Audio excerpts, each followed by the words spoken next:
Tê-los aqui pela TV FAP. Hoje, uma noite especial com o Papo Reto direcionado aos atletas dos esportes aquáticos do estado de São Paulo e também, por que não, do Brasil, já que tem alguns convidados aí também de fora do estado. Hoje nós teremos no nosso bate-papo, né, no Papo Reto, uma convidada mais do que especial, Fabíola Buga Molina, ela que foi da seleção brasileira por mais de 20 anos, 3 Olimpíadas e também uma empresária de sucesso, construiu uma família linda. Só 3 Olimpíadas no currículo para Fabíola Molina, vários recordes sul-americanos, brasileiros, enfim. Uma atleta fantástica, uma empresária de sucesso, uma mãe muito boa também. Antes disso, nós passamos a palavra ao nosso presidente, Marcelo Biasoli, que vai dar uma saudação inicial a todos os conectados aqui na TV FAP. Muito boa noite a todos, sejam todos muito bem-vindos. É uma honra e um prazer muito grande poder levar para vocês conhecimento e principalmente conhecimento de uma pessoa. Além de tudo isso aí que o Flávio falou, o principal, Fabíola, você é exemplo. Você é um exemplo para todos os nossos pequenos e por todo o nosso estado de São Paulo. Então, uma honra muito grande poder esse primeiro bate-papo com os nossos nadadores aí ser você. Muito obrigado por tudo que você fez e principalmente muito obrigado por que você dá de exemplo para os nossos pequenos. Seja muito bem-vinda e a FAP tem um orgulho muito grande de poder contar com você. Muito obrigado e um bom bate-papo para todos aí. Bacana, valeu, presidente. Agora eu peço aí a produção para, antes de passar a palavra à nossa convidada especial, ela que também é secretária nacional de esportes de alto rendimento, por favor, a produção, aquele vídeo especial aí da nossa querida Fabíola Molina.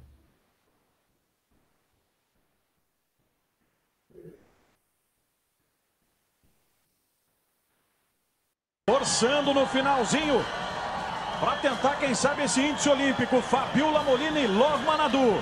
Raia 4 para Fabíola Molina acima do vídeo. Com o maior rosa, Love Manadu na raia 5. Vamos ver o final de prova. Fabíola Molina, todo mundo agora de olho no relógio para bater. Em primeiro lugar com o tempo de 1,74 é índice. Atinge o índice olímpico. Fabíola Molina do Brasil está nos Jogos Olímpicos de Londres. É o momento.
Tá aí um lindo resumo da história desta nadadora espetacular, ela que atualmente está na Secretaria Nacional de Esporte, Educação, Lazer e Inclusão Social, lá em Brasília.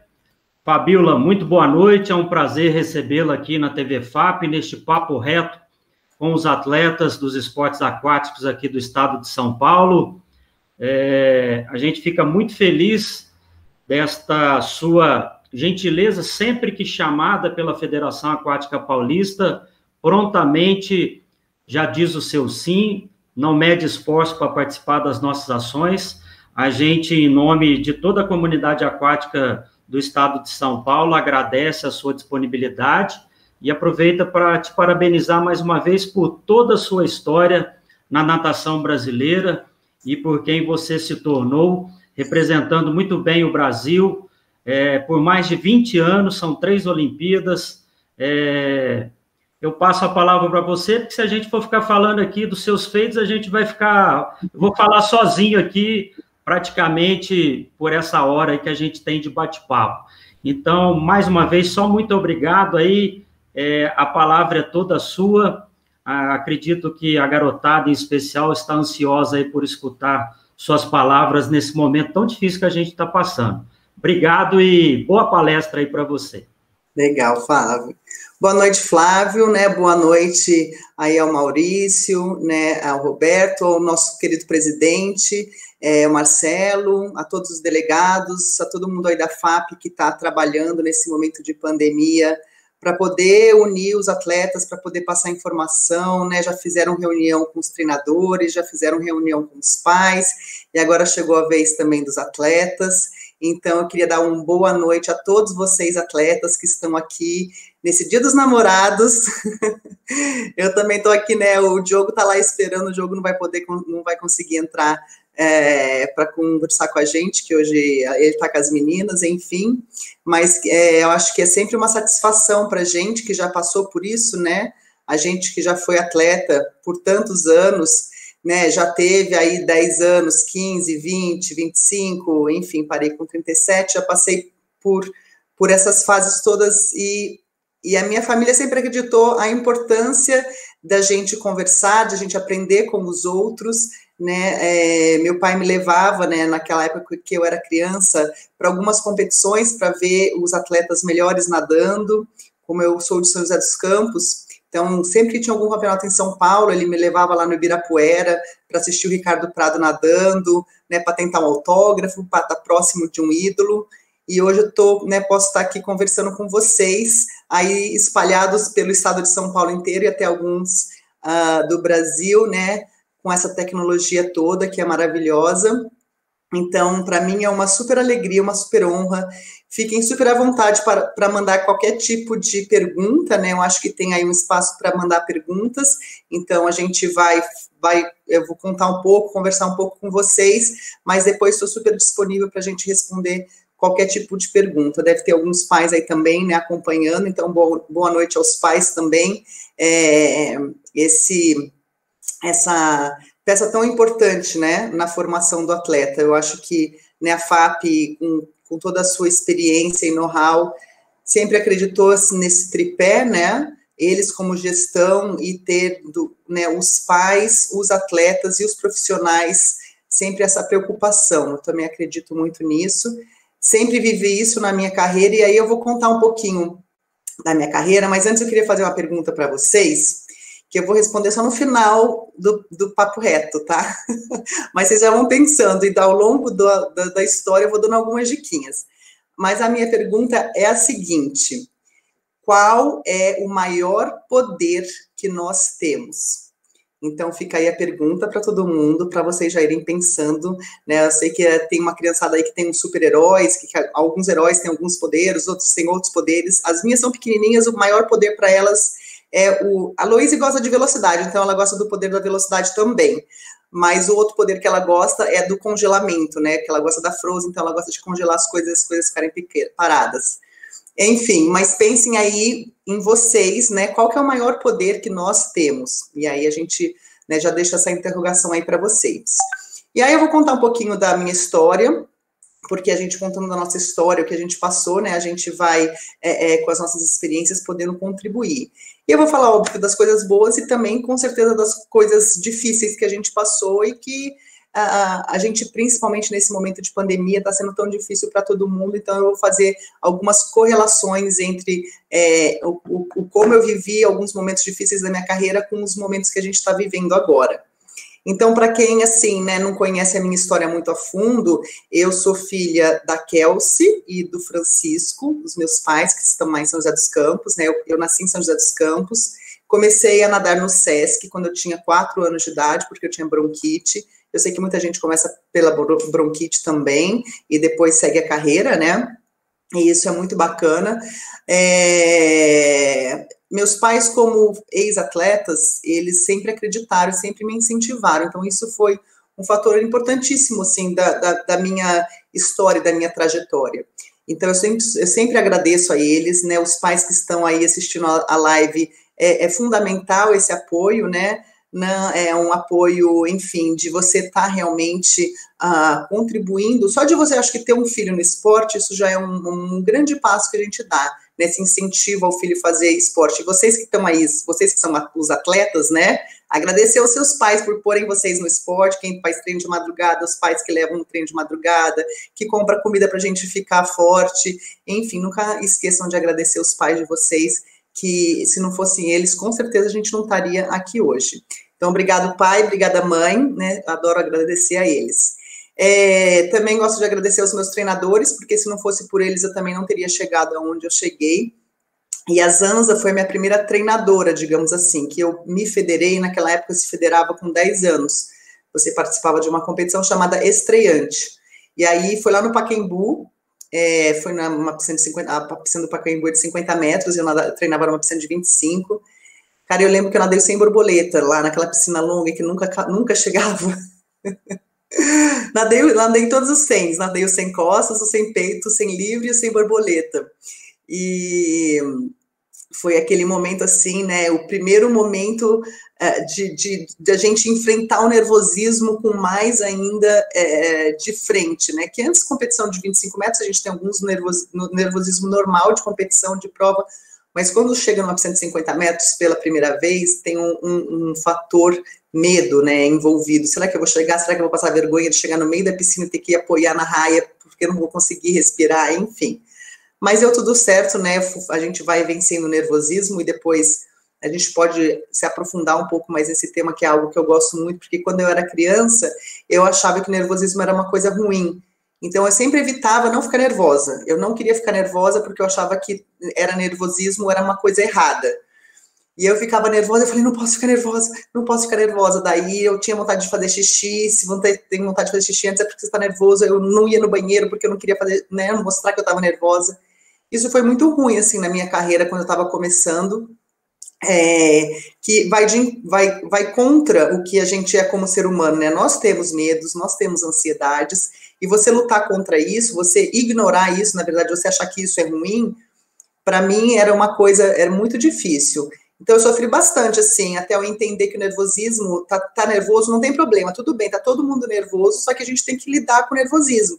Que se tremer um pouquinho, tudo bem, se for fazer xixi antes da prova, tudo bem, se à noite, antes de dormir, ficar um pouco preocupado, tudo bem, é só a gente não deixar isso atrapalhar a gente e a gente realmente conseguir usar o nervosismo a nosso favor, ver o que a gente pode fazer para pelo menos controlar o nervosismo, não ignorar, mas controlar. Não estou falando que a gente tem que ficar nervoso e não fazer nada, tem que fazer alguma coisa para a gente se ajudar, né? Mas não ver isso como uma coisa negativa.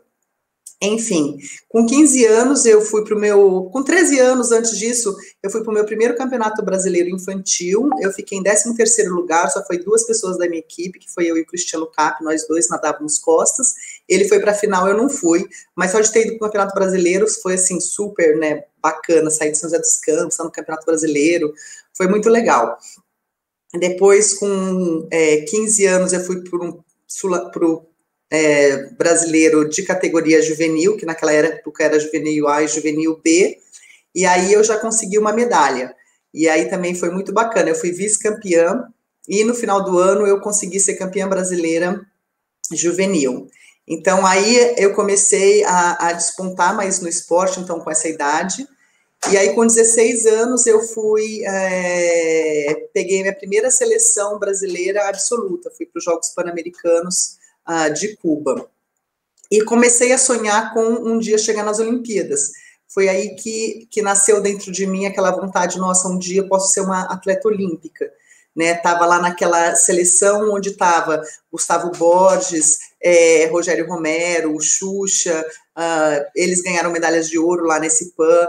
Então, foi realmente, assim, aquele momento onde você fala, caramba, eu tô junto dos melhores, né? E até então, assim, você começa a buscar aquilo.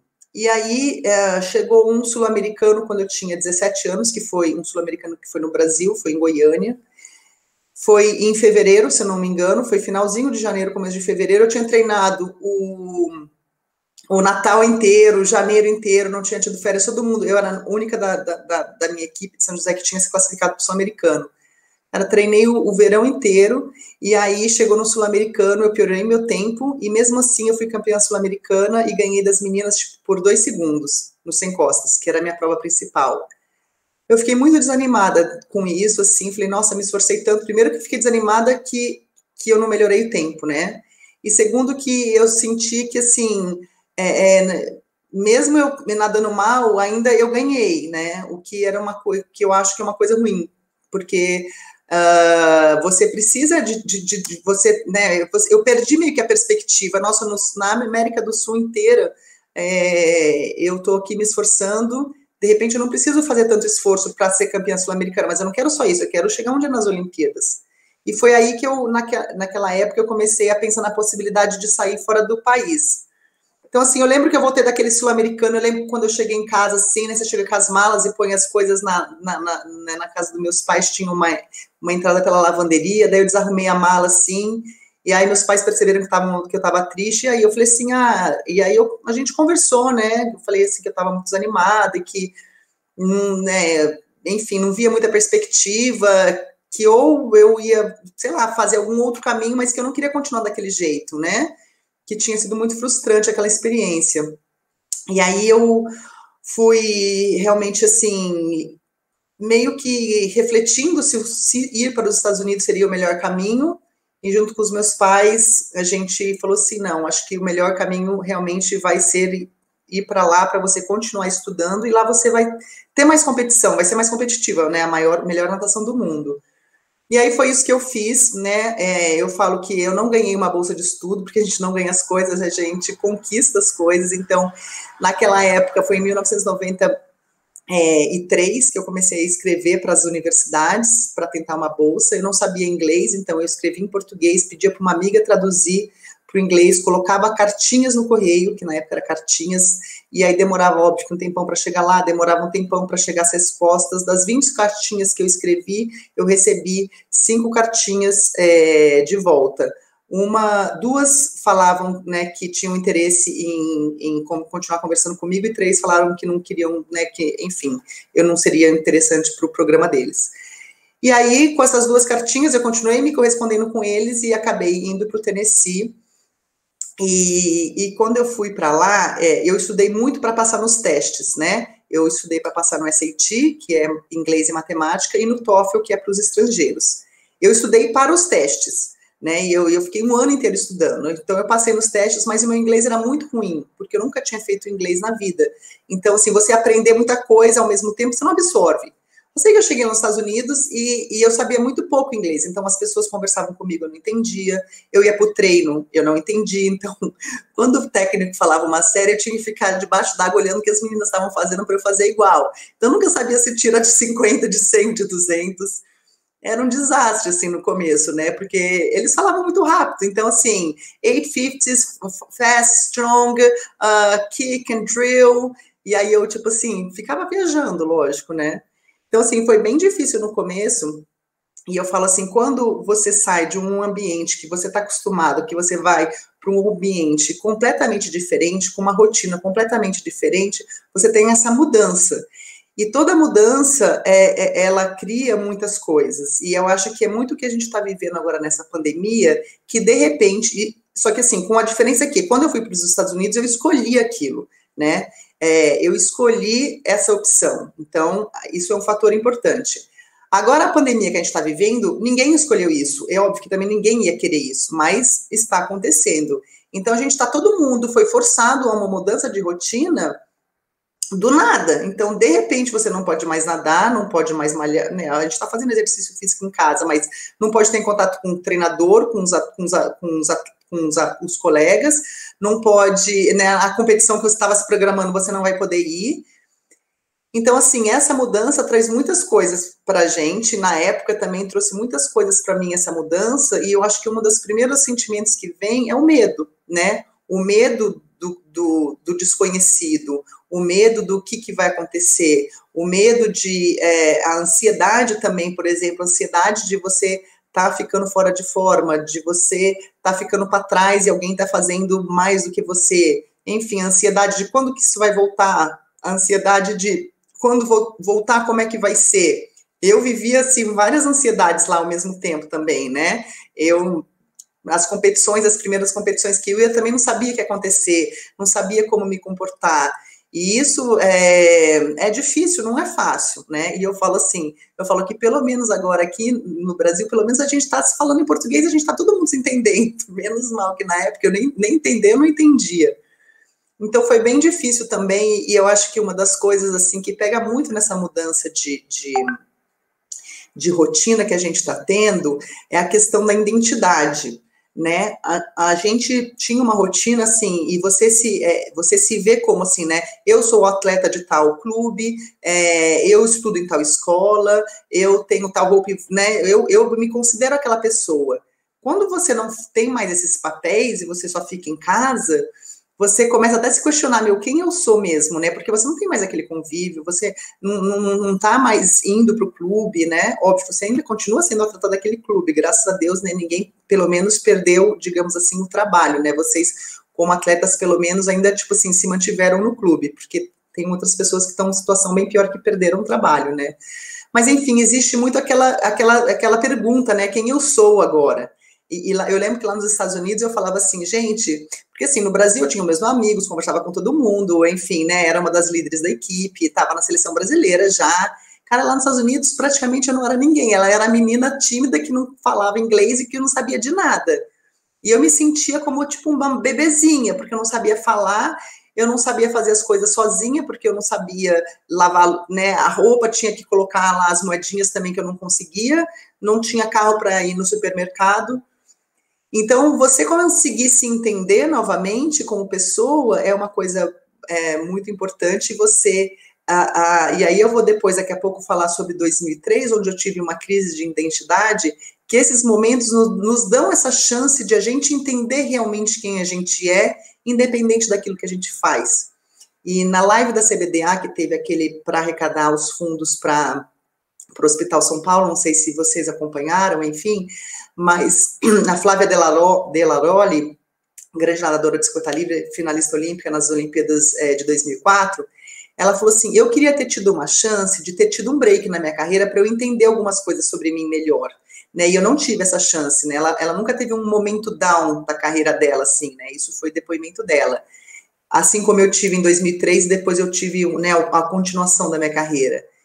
Então, esses momentos, assim, às vezes, eles nos ajudam muito a refletir. É uma coisa forçada, é ruim, mas, né, a gente usar esses momentos também como reflexão, e reflexão eu não falo assim como uma coisa chata, ficar parada pensando do nada, as coisas vão caindo aos pouquinhos, né, não tô falando pra, tipo assim, tentar, tipo, nossa, tô refletindo agora, isso, aquilo, as coisas vão caindo pra gente, né, as coisas vão absorvendo, e às vezes a gente também vai buscando, né, na época que eu estava lá nos Estados Unidos, todas essas sensações que eu tinha de angústia, de medo, de ansiedade, dessa falta de identidade, eu busquei superar isso de alguma maneira, busquei profissionais, né, na época, por exemplo, uma das coisas mais difíceis era essa questão de estar longe da família, né, de estar longe das pessoas, então, eu podia falar com ele só uma vez por semana no domingo, e era super cara a ligação, então eu falava pouquíssimo.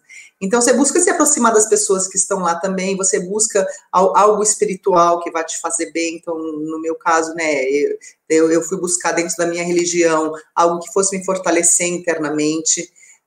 E isso foi fundamental naquele momento lá nos Estados Unidos, né? Esse apoio que eu recebi das pessoas e principalmente esse apoio emocional, né? E tudo bem se a gente está assim, eu acho que é normal, e igual eu falei assim, a gente evitar as coisas, os nossos sentimentos, é muito ruim, né? Você ir contra, por exemplo, tá todo mundo vivendo um momento difícil, então tudo bem se a gente não tivesse sentindo 100%, ou se a gente não tivesse sentindo 100% motivado, é normal, mas a gente fala, e como é que a gente vai fazer para mudar isso? E eu acho que isso é uma coisa muito bacana do esporte, que eu sempre falo que uma das grandes lições do esporte é justamente a gente aprender a lidar com essas frustrações e saber que existe uma solução, e saber que existe um caminho, que aquilo lá não é o final. Porque muitas pessoas que não passam por esse caminhar do esporte que a gente está passando, quando elas veem outras dificuldades na vida, elas pegam e simplesmente desistem. Tipo, sei lá, tentou alguma coisa, não deu certo, não, vou tentar outra coisa porque isso aqui não deu certo. E as pessoas, né, vão trocando de trabalho sempre, vão trocando, às vezes, de marido, de mulher sempre, vai trocando as coisas porque se não funcionou, não quero mais desse jeito. E as coisas não são assim, né? Existem os momentos difíceis que a gente tem que aprender a superar. Então, assim, por mais difícil que seja essa pandemia, eu acho que é meio complicado de falar isso, mas acho que é um privilégio da gente estar vivendo esse momento de realmente, assim, de crescimento, de oportunidade da gente, de a gente aprender tanta coisa. Agora a gente não vê isso, mas eu falo pelas minhas próprias experiências. Quando eu olho para trás da minha carreira, eu falo, nossa, aquilo lá foi tão difícil, mas assim, foi aquilo lá que me fez chegar aonde eu queria chegar, que era nas Olimpíadas. Né? Lá nos Estados Unidos, por exemplo, foi muito difícil, mas eu olho para trás e falei, se eu não tivesse vencido aquilo, eu não teria sido uma atleta olímpica. Então, a gente entender que o momento é assim, né, e é assim para todo mundo, mas que tudo bem, que vai passar, eu acho que é muito importante. E a gente não ir contra o que a gente está sentindo, né? Tristeza, por exemplo, é um sentimento que dá, né? Porque tá tudo diferente. E a gente não tá na nossa rotina normal, que a gente está acostumado. Eu sentia tristeza nos Estados Unidos, sentia saudade. A gente sente um monte de coisa. Mas a gente vai lidando aos pouquinhos. Então, assim, se você estiver sentindo tristeza, se você estiver sentindo, sabe, angustiado, desanimado, estressado, outra coisa que eu ficava era irritada, né, assim, eu nunca fui uma pessoa muito explosiva, mas era difícil eu lidar com isso, então a gente às vezes fica mais irritadiço, né, das coisas a gente explodir mais, a gente responder mais rispidamente, né, porque tá meio à flor da pele aquelas sensações. Então, e a gente, por exemplo, também nunca conviveu tanto tempo diretamente dentro da nossa casa, né, dentro com os nossos irmãos, às vezes, que às vezes é difícil, todos esses relacionamentos, e com a gente mesmo, às vezes a gente nunca ficou tanto tempo com a gente mesmo. Então, e aí eu acho que cria essas, e lá nos Estados Unidos eu ficava bastante tempo sozinha, né, então você tem mais tempo com você, e aí você vai aprendendo a se conhecer, e isso é muito positivo. Então, depois que eu fui para os Estados Unidos, né, eu fiquei na faculdade 4 anos e meio, e eu falo assim que eu demorei para melhorar meu tempo, né, eu fui para lá em 94, eu fui melhorar o tempo pela primeira vez em 97, então eu fiquei 3 anos sem melhorar o tempo. Então, assim, não foi fácil. Eu já estava melhorei meu inglês depois de 6 meses, estava um pouquinho melhor, depois de 1 ano que eu estava realmente assim, né, meio que normal. E mesmo assim não melhorei tempo, no ano seguinte eu não melhorei tempo, então só no outro ano que eu fui conseguir melhorar tempo, e aí eu fui vice-campeã mundial universitária, fui numa competição em Sicília, e aí eu comecei a colher os frutos de todo aquele trabalho, de toda aquela dedicação, daquele sacrifício que é estar, né, longe da sua família, longe do seu país, dos seus amigos. É óbvio que você faz novos amigos, né, mas assim, você tem os seus amigos que você está acostumado a ter, né? E, enfim, eu me formei em 98 na faculdade, ainda fui para treinar um pouco em Nova York, depois eu me mudei para a Flórida e eu treinei o último ano para ir para Sydney, que eu fui a única mulher a ir para Sydney, lá na Flórida, com um treinador chamado Michael Loberg, que treinava o Xuxa e o Rogério Romero na época, a Patrícia Comini também, a Flávia Delaroli também, enfim. E daí eu finalmente consegui para as Olimpíadas, né? E não foi fácil, eu tive, né, naquela época, né, esse ano ia ser a primeira seletiva que a gente só ia ter uma chance, mas antigamente tinha várias competições para fazer o índice, né? Em todas elas eu tinha ficado por centésimos, assim, 10 centésimos, 13 centésimos, 15 centésimos, era tudo muito perto sempre, mas nunca fazia o índice. Enfim, na última tentativa eu consegui, e aí foi muito difícil, assim, toda aquela pressão que a gente tem, né? Ser a única representante do país nas Olimpíadas, e chegar às Olimpíadas, né, depois de 9 anos sonhando com aquilo. Mas busquei também muita ajuda mental naquela época, que para mim foi fundamental, coisa que naquela época não se falava muito, ou se falava era uma coisa que ainda no Brasil a gente não tinha muitos profissionais, e hoje vocês têm aí, né, a última reunião, teve uma psicóloga falando com os pais, e eu acho isso tão bacana, assim, cara, tem tanto que a gente não sabe, tanto que a gente pode aprender, e são coisas simples, assim, e antigamente, né, se você falava que você tinha um psicólogo, tipo, sabiam que você tinha um problema de cabeça, nossa, aquela menina lá é ruim de cabeça, né, ou ela, tipo assim, ela não é tão competitiva, ela não é muito boa, então tinha essa coisa, hoje em dia não, né, nessa mesma live que a gente estava na CBDA, eu estava escutando o Bruno Fratos e a Michelle Lenhar falando, e eu achei legal, o Bruno Fratos falou, então, eu falo com a minha psicóloga, e a minha psicóloga fala isso, assim, pra mim, assim, assim, assado. E é super normal, sabe? Muito bacana ver um cara falando, pô, a minha psicóloga tá me ajudando nisso, naquilo. Então, eu sei que vocês, às vezes, né, têm aí acesso a psicólogos, isso é muito bacana, né?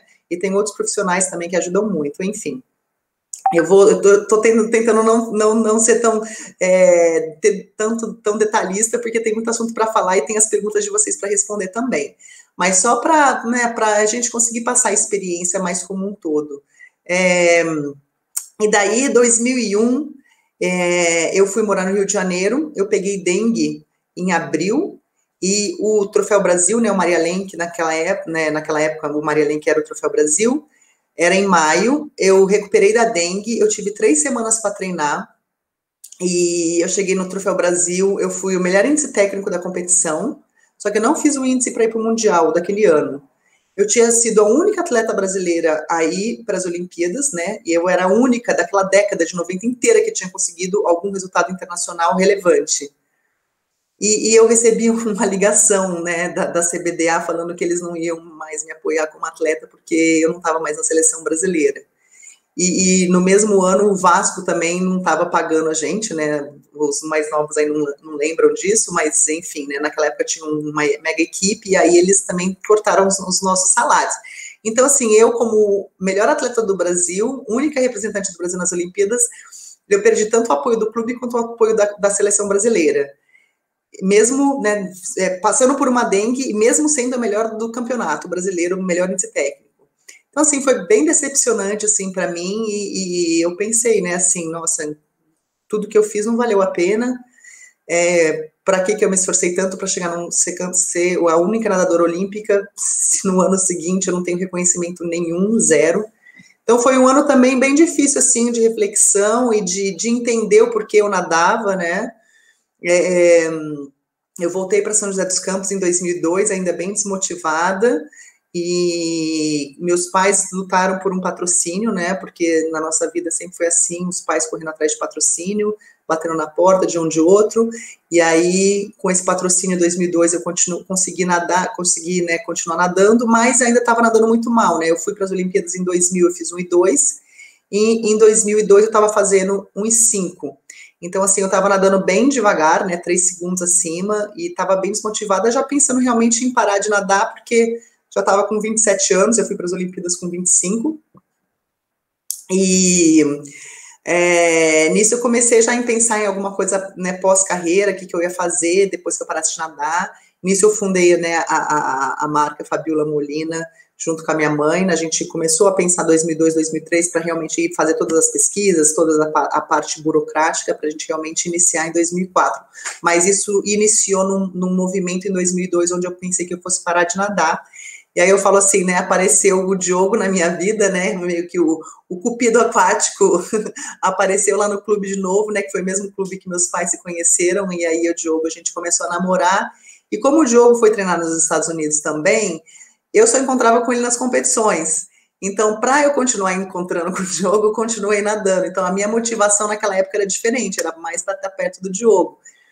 E nisso, depois de um tempo namorando à distância, nisso em 2003 aconteceu os Jogos Pan-Americanos de Santo Domingo, e foi os Jogos Pan-Americanos, o Diogo se classificou e eu não me classifiquei. Então, eu já tinha ido para 91, né, com 16 anos, eu tinha ido para 95, ganhei 2 medalhas em 95, tinha ido para 99, que foi no IPEG, aí em 2003 eu não fiz parte da seleção brasileira que foi para o Pan-Americano. E esse momento de eu não ir para o Pan-Americano naquele ano foi, assim, algo que realmente me bateu, assim, né, forte em mim, e eu fiquei, assim, bem mal, e falei, assim, eu acho que agora eu não tenho mais valor, acho que eu não presto mais para isso, né, eu perdi a prova por 1 centésimo, na seletiva de 2002 eu fiz um 4,91 e a Thalita fez um 4,90, na seletiva de 2003 ela nadou tipo para 1,2,20, eu nadei ela nadou para 1,5,20, eu nadei para 1,5,30, alguma coisa assim, então nós duas nadamos para 1,5, foi bem fraco, mas enfim, eu estava fora da seleção. E aí entra naquela questão da identidade que eu falei para vocês, que assim, eu de uma certa maneira não estar na seleção brasileira, eu meio que perdi a minha identidade. Então, assim, Fabiola não é mais a seleção brasileira, então ela não tem mais valor, a Fabiola não tem mais importância. A gente se vê um pouco, assim, meio, né, jogado de fora, meio como se fosse um lixo, assim, descartado, né? Não tá mais na seleção brasileira, não tem mais valor. E aí eu busquei realmente, assim, ressignificar a minha vida, entender quem eu era realmente. E aí, através de bastante, assim, busca, oração, né? Para mim, a oração me ajudava bastante, enfim, grupos de oração também.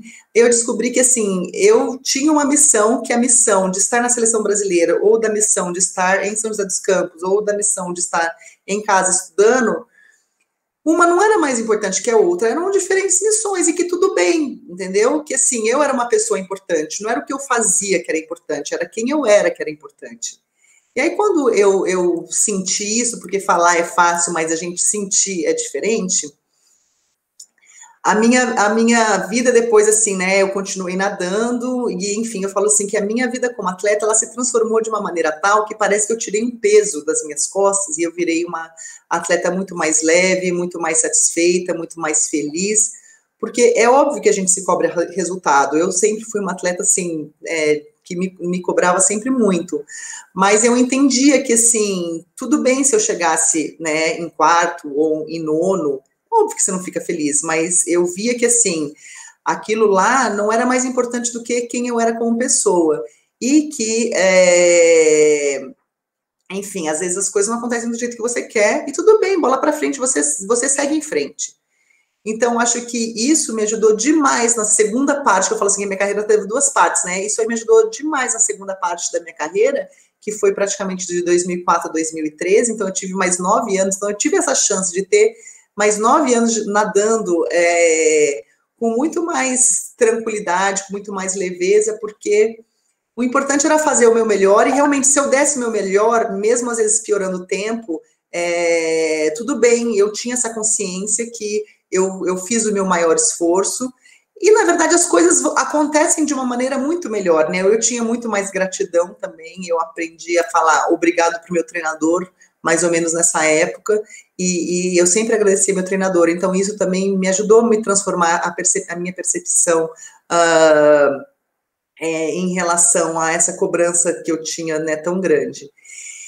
E aí, enfim, 2005 eu fui para o Mundial, 2006 também fui para o Mundial, 2007 teve Jogos Pan-Americanos no Brasil, eu ganhei uma medalha de prata, que foi muito emocionante lá no Rio, eu tinha acabado de perder minha avó, eu não pude ir no enterro dela porque eu estava treinando na França, e esses momentos, assim, são bem difíceis, né, mas a gente sabe que a gente tem um propósito, e eu tenho certeza que ela ficou muito feliz de eu ter nadado bem lá no Rio, e foi a minha maior conquista em Jogos Pan-Americanos, né, foi essa prata no 100 costas, e eu perdi o ouro por 17 centésimos, mas eu também ganhei, né, a prata, a que ficou em 4º lugar, eu ganhei dela por 20 centésimos, então, assim, né, às vezes a natação tem dessas coisas.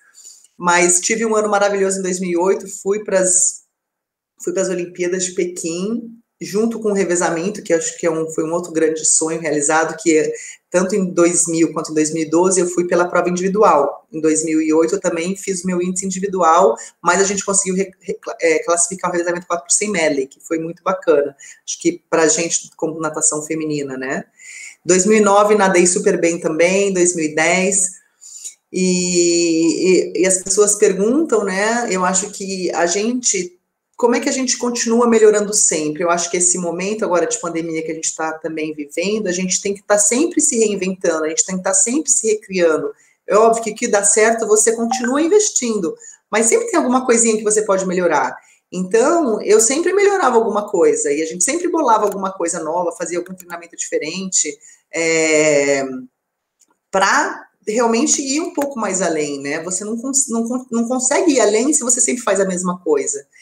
Então, esses 2 anos, eu lembro que também, tudo bem que era a época do traje, mas 2008, 2009, como teve as Copas do Mundo, eu participei dos 2 circuitos inteiros, tanto 2008 quanto 2009. Nesses 2 anos, incluindo, né, sul-americano e Olimpíadas e tudo mais, eu bati o recorde sul-americano 29 vezes em 2 anos. Então, toda vez que eu nadava, praticamente quase eu melhorava o tempo. Tudo bem que tinha o traje, que a gente estava se adaptando a ele, então a gente conseguia nadar cada vez mais rápido. Mas, assim, foram 2 anos muito bons, assim, né? E aí, teve 2010, eu ganhei uma medalha de bronze no Pan Pacific, na Califórnia, e depois, 2011, eu vivi um momento novamente muito difícil, que eu tive um teste positivo para, né, um positivo analítico, enfim, agora fugiu o nome da palavra,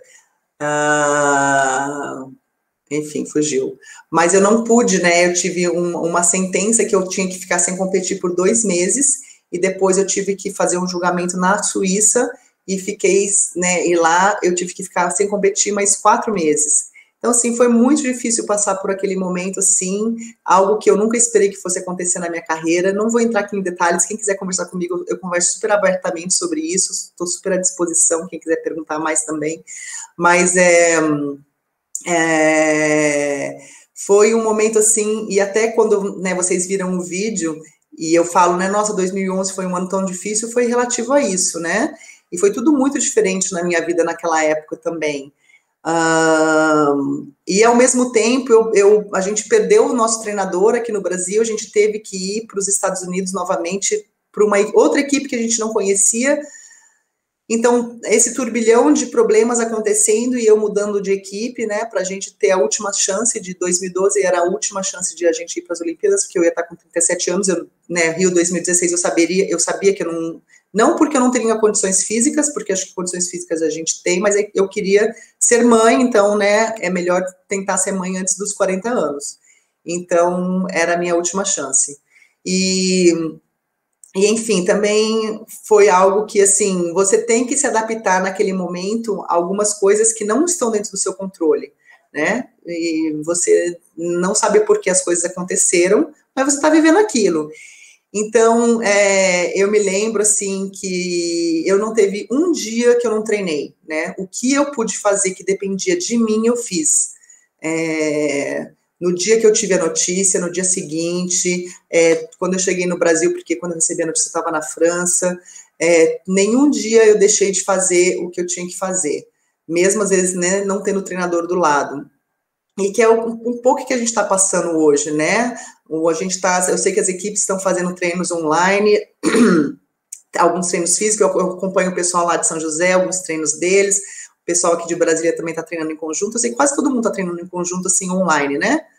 Mas a gente tem os outros momentos que as pessoas não estão vendo o que a gente está fazendo, né? Como a gente está na nossa rotina de sono, né? Como que a gente está se alimentando. E essa questão da rotina, a gente se manter na rotina, mesmo por todos os problemas que estão na nossa cabeça, é uma das coisas que nos mantém. Então, eu falo assim, se às vezes o pai ou a mãe pega um pouco no pé por causa da rotina, horário de dormir, né, eles têm total razão, porque realmente, assim, a rotina é uma das coisas que vai nos manter vivos, né, que vai nos manter continuando, por mais às vezes chato e difícil que seja, né, e eu sabia que se eu persistisse, eu realmente fizesse o meu melhor, porque eu estava escolhendo aquilo, um dia aquilo tudo ia passar, e quando eu olhasse para trás, eu falei assim, a minha parte, o que eu tinha que fazer, eu fiz. Se der certo, eu fiz o que eu podia. Se não deu certo, né, eu tenho toda uma consciência tranquila.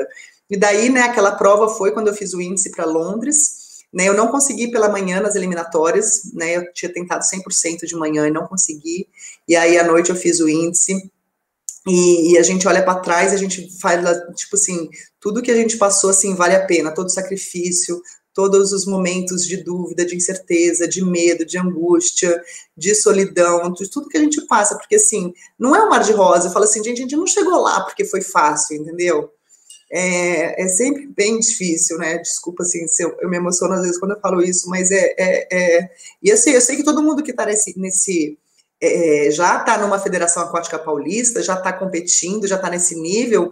Não é fácil para ninguém, né? Todo mundo tem os seus desafios. Pô, ser atleta de natação, eu falo assim, eu vou querer que as minhas filhas sejam, mas é uma das coisas mais difíceis que tem, eu acho. Tem outros esportes que eu acho que são um pouquinho mais fáceis. Mas eu acho que isso nos torna pessoas melhores. Eu acho que a grande presente disso tudo, também, no final, é que a gente vai ser melhor. Né? A gente vai ser melhor depois de tudo isso, eu não tenho dúvida disso, e vocês como atletas estão passando por isso agora, tenho certeza que vocês vão sair melhores disso, de uma maneira ou de outra, às vezes, talvez não nadando melhor, mas se conhecendo mais, ou sabendo lidar com os problemas de uma forma melhor, sabendo lidar com algumas coisas de uma forma melhor. Né? E às vezes isso não é tão automático, né? Tipo assim, o primeiro dia de treino acabou a pandemia, nossa, agora eu sou uma outra pessoa. Não, às vezes as coisas demoram um pouco para acontecer, né? Vai passar 1 ano, 2 anos, aí vocês vão olhar para trás, vocês vão refletir, nossa, antes da pandemia eu era assim, depois da pandemia eu fiquei assado, enfim, né? As fichinhas vão caindo aos pouquinhos, vocês vão ver. Mas, enfim, já estou falando aqui há 45 minutos, né? Eu vou abrir para perguntas. Enfim, depois eu fui para Londres, né? Foi super bacana e foi uma grande conquista, sim. E, né, ainda nadei o Mundial de Curta no final do ano. O Diogo me treinou do meio do ano até o final do ano. E fui finalista lá de novo. Fui a única, né, das meninas que fez final individual. Então, né, me mantive meio que em alto nível até a última competição possível, e eu acho que eu fico muito feliz de conversar com quem é atleta, porque eu sei que vocês estão no caminho certo, né? E esse momento de pandemia está sendo super difícil mesmo, mas eu tenho certeza que vocês já são vencedores por tudo que vocês aprendem, tantas pessoas que estão ao lado de vocês. Bom, Maurício, agora eu vou abrir para perguntas, não sei se vocês que vão fazer as perguntas, eu fui falando. Não, bacana. A gente não se cansa de te ouvir, pode falar à vontade. Bom, Fabiola, tem muita gente elogiando a tua história lá no bate-papo, né? Uhum. Um exemplo aí de uma carreira vitoriosa, de muita resiliência, muito tempo em seleção brasileira, e tem algumas perguntas aqui que já foram colocadas lá no bate-papo. Uhum. A primeira delas, a Anaísa Suzuki, ela, já que você está na Secretaria, né, Nacional, ela, em resumo, está perguntando, né, a gente está passando por esse momento difícil, com certeza o esporte pode ser afetado, né, com uma redução de verba, de orçamento. O que você vê aí de futuro para o esporte, assim, de propostas, o que pode acontecer pós-pandemia, entendeu? Uhum. Como é que é o nome dela, Flávio? Anaísa Suzuki. Anaísa, uhum.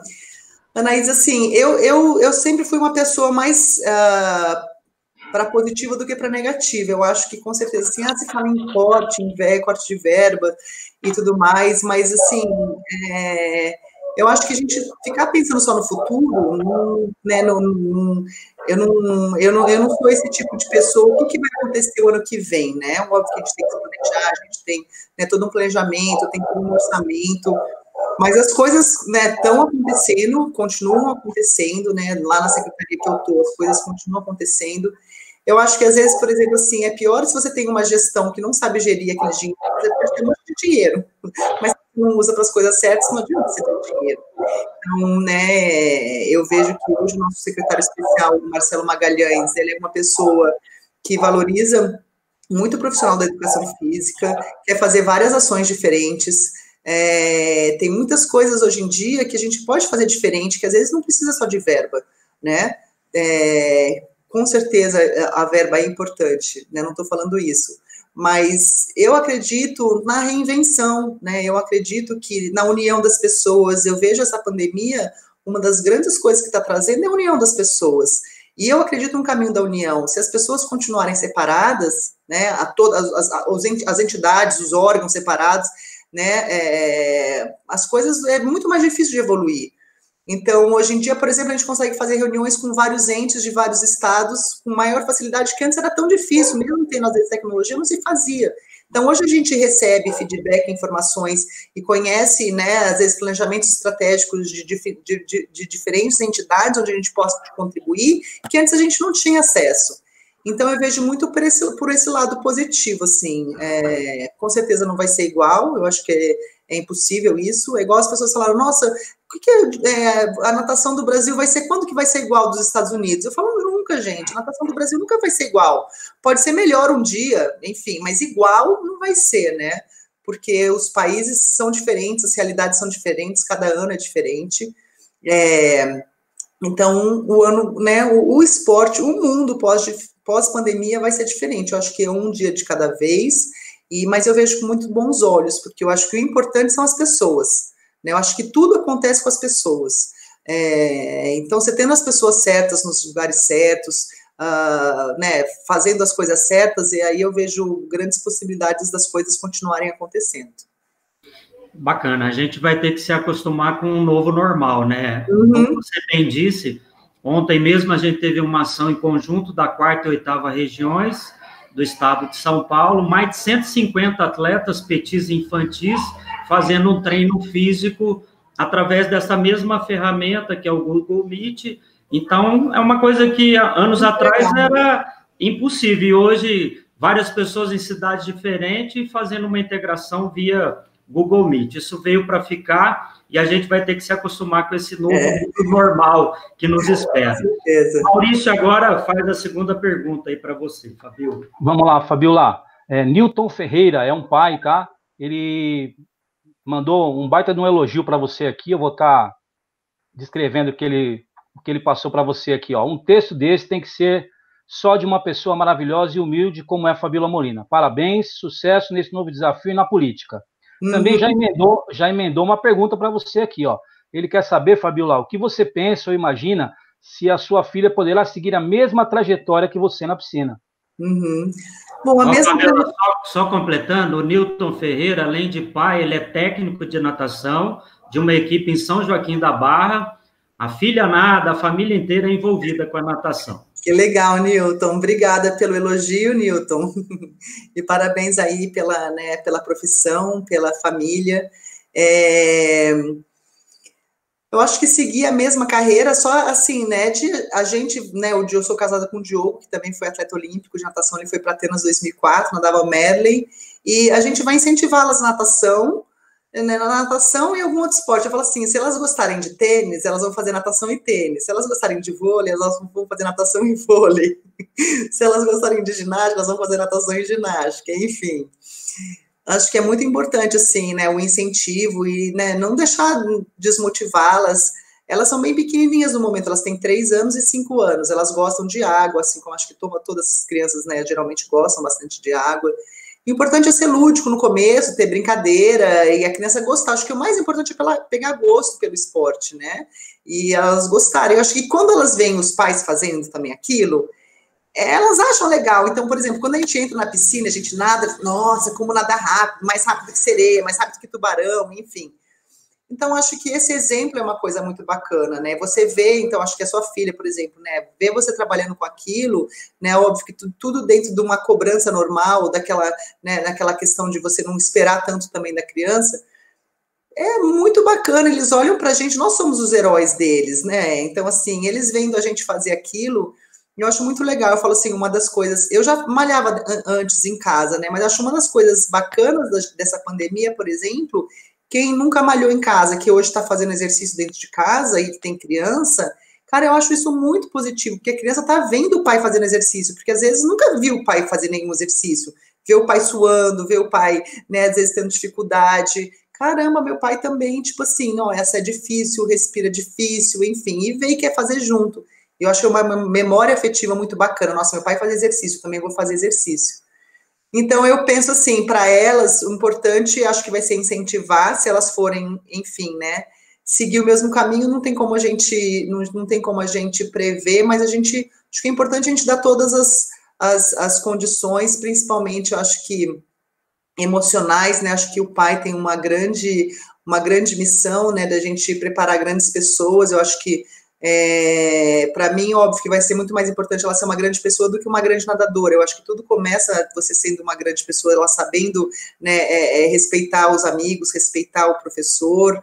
Eu prefiro que ela saiba respeitar o professor e os colegas e saiba, enfim, ser uma pessoa boa, do que ser uma campeã sem valores humanos. Eu sei que a pergunta não é assim, né, não é uma coisa comparada com a outra, mas acho que o nosso esforço como pais é justamente fazer essa criação, e aí a gente vai ajudando eles naquele caminhar, não desistir, né, e tudo mais.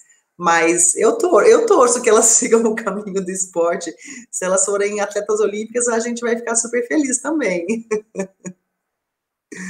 É legal, é pena que não depende só da gente, né? Não depende. A gente dá o caminho, dá o exemplo. Eu mesmo, a minha filha mais velha foi nadadora, campeã paulista, depois foi para o Minas, foi campeã mineira, chegou a pegar a seleção brasileira, viajou em algumas competições internacionais e encerrou carreira. Já o mais novo não quis saber de natação, é atleta de badminton.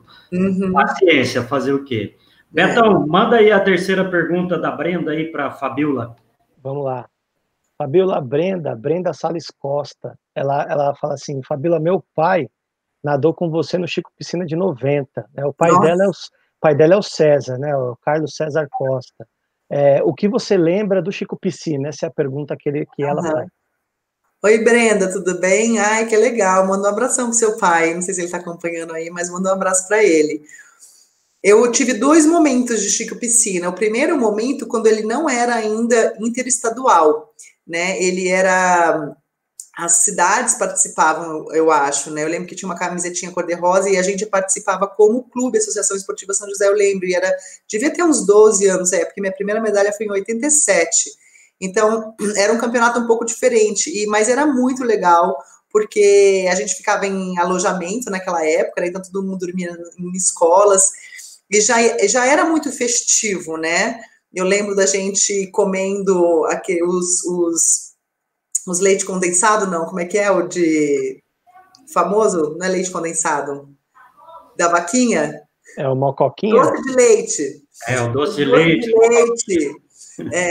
E sempre, assim, um clima muito gostoso, né? Então, dessa época, eu tenho essas recordações. E depois, quando eu fui pela seleção paulista, então, eu era nova, assim, ainda, né? Então, você está começando a despontar. E eu lembro das amizades, né? De você estar numa seleção. Eu acho muito bacana a gente criar identidades, né? Eu acho que, às vezes, no Brasil, a gente tem poucas oportunidades, tipo, eu estou representando o meu estado, né? Ou eu estou representando, né? Hoje, a gente tem um kimono onde você representa a sua região, e você tem orgulho de você representar, né, aquela região, aquele estado, independente se é São Paulo, Rio, Minas, ou, enfim, Bahia, Rio Grande do Sul, enfim, você ter orgulho da onde você veio. Então, acho que quando você, hoje, essa competição Chico Piscina, onde você representa o seu estado, acho que é um passo onde você fala assim, cara, eu sou daquele estado, eu tenho orgulho de ser, sei lá, mineiro, eu tenho orgulho de ser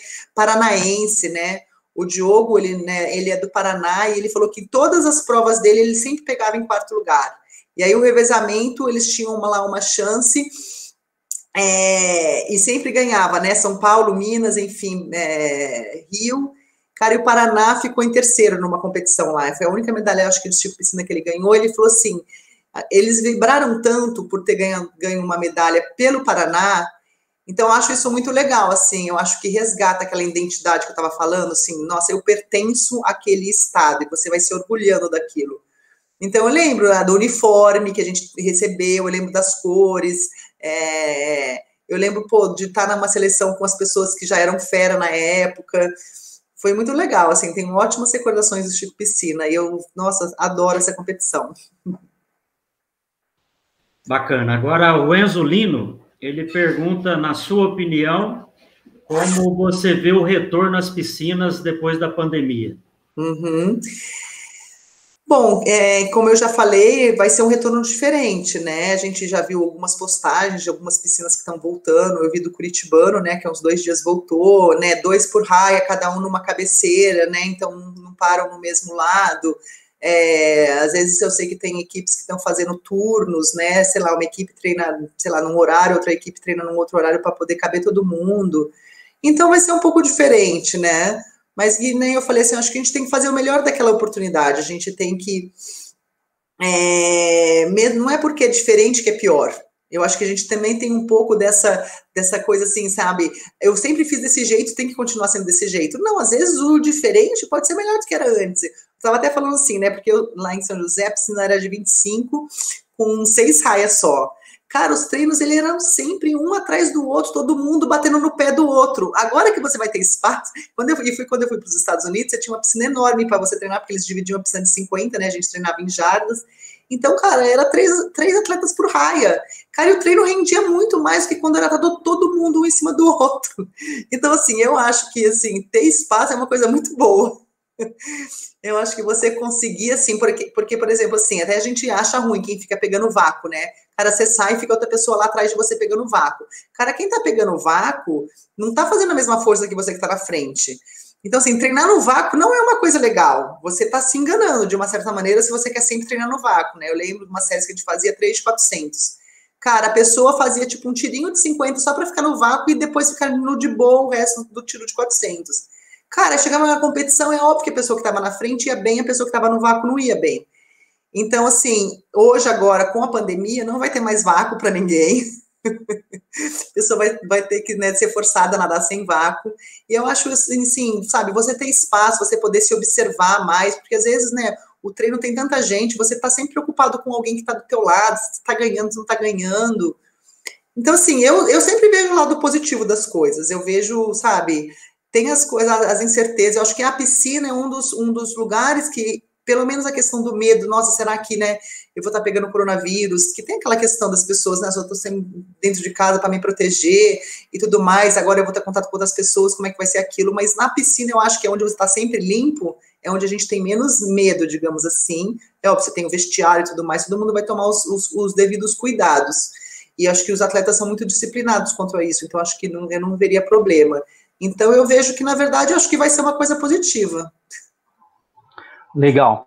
Ô, Fabiola, pergunta do Eric Campos, pelo jeito é um nadador assim, bem jovem, tá? É normal ter medo de nadar em piscina longa, em piscina de 50 metros? Oi, Eric. Eu acho super normal ter medo de nadar em piscina de 50. E até às vezes quando a gente nadava até quando a gente ia para as Olimpíadas, porque tem um negócio assim que a gente falava, né? Nossa, essa piscina parece grande ou essa piscina parece pequena. Mesmo as piscinas de 50 metros, né? Tem umas que parecem menor por algum motivo. Então a gente chegava na competição e falava assim, nossa, essa piscina parece menor, né? Mesmo ela tendo 50 metros, porque você não quer que, de uma certa maneira, que ela tenha 50 metros. Então era uma brincadeira que a gente fazia. E assim, a piscina de 50 metros, com certeza é uma piscina... Óbvio que depois que você treina nela, ela fica um pouco mais fácil, mas é uma piscina, como você tem menos virada, que cansa um pouquinho mais. Então, assim, mas eu acho que você treinando, né, e eu até falo assim, as pessoas falam, nossa, americano vai bem nas Olimpíadas, tem toda a estrutura. Cara, mas tem muita gente nos Estados Unidos que treina em jardas, que não nem em metros, que treina em jardas e compete na longa e vai super bem, né? A gente tem um amigo que ele é recordista mundial de 50 costas, ele ficou em terceiro em várias seletivas olímpicas, o Randall Ball, já competiu no Brasil, já vem no Brasil no evento que a gente faz de 2 em 2 anos. Cara, o Randall treinava numa piscina de 17 metros, e o cara era um fenômeno, né, na prova do costas. Então, assim, mesmo você treinando numa piscina pequena, tudo bem, ele já, né, ele ficou adulto, ele tinha várias experiências, tinha treinamentos agora em longa também, mas é uma coisa natural, você é uma piscina grande, você é pequeno, você pega uma piscina gigante, é natural ter medo, né? Igual eu falei, o importante é você saber que você está preparado e você lidar com aquele medo, né? Você ficar nervoso, normal, né? Eu falo que quando eu não competi em 2016, mas eu fui comentarista pelo Sport TV, né? Eu fui comentarista junto com o coach Alex e com a Mariana Brochado.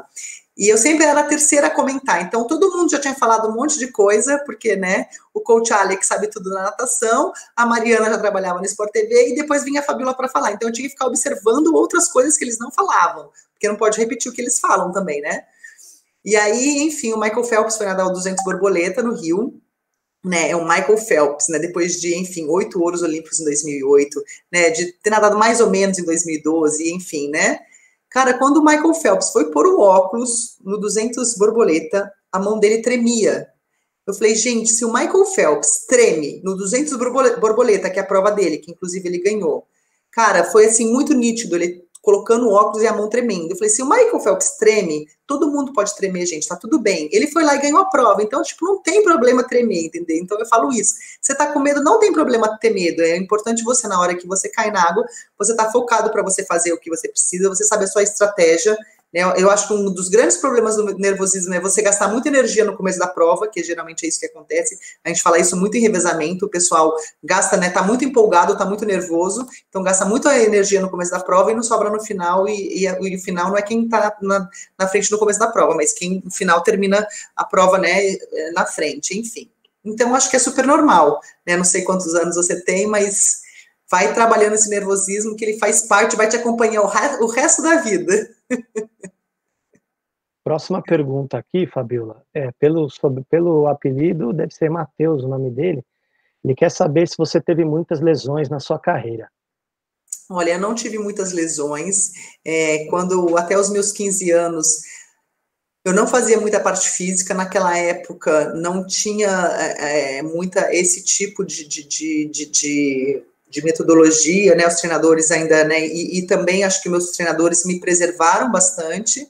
Eu comecei a fazer a parte física mais fortemente quando eu fui para os Estados Unidos, e treinos adequados, né? A única vez que eu tive lesão foi uma inflamação do ombro, né? Eu tive aí, né, um problema no ombro que eu fiquei praticamente uns 2 meses com dor no ombro, mas porque eu estava fazendo um treinamento inadequado, com muita carga, com muito sobrepeso e sem descanso.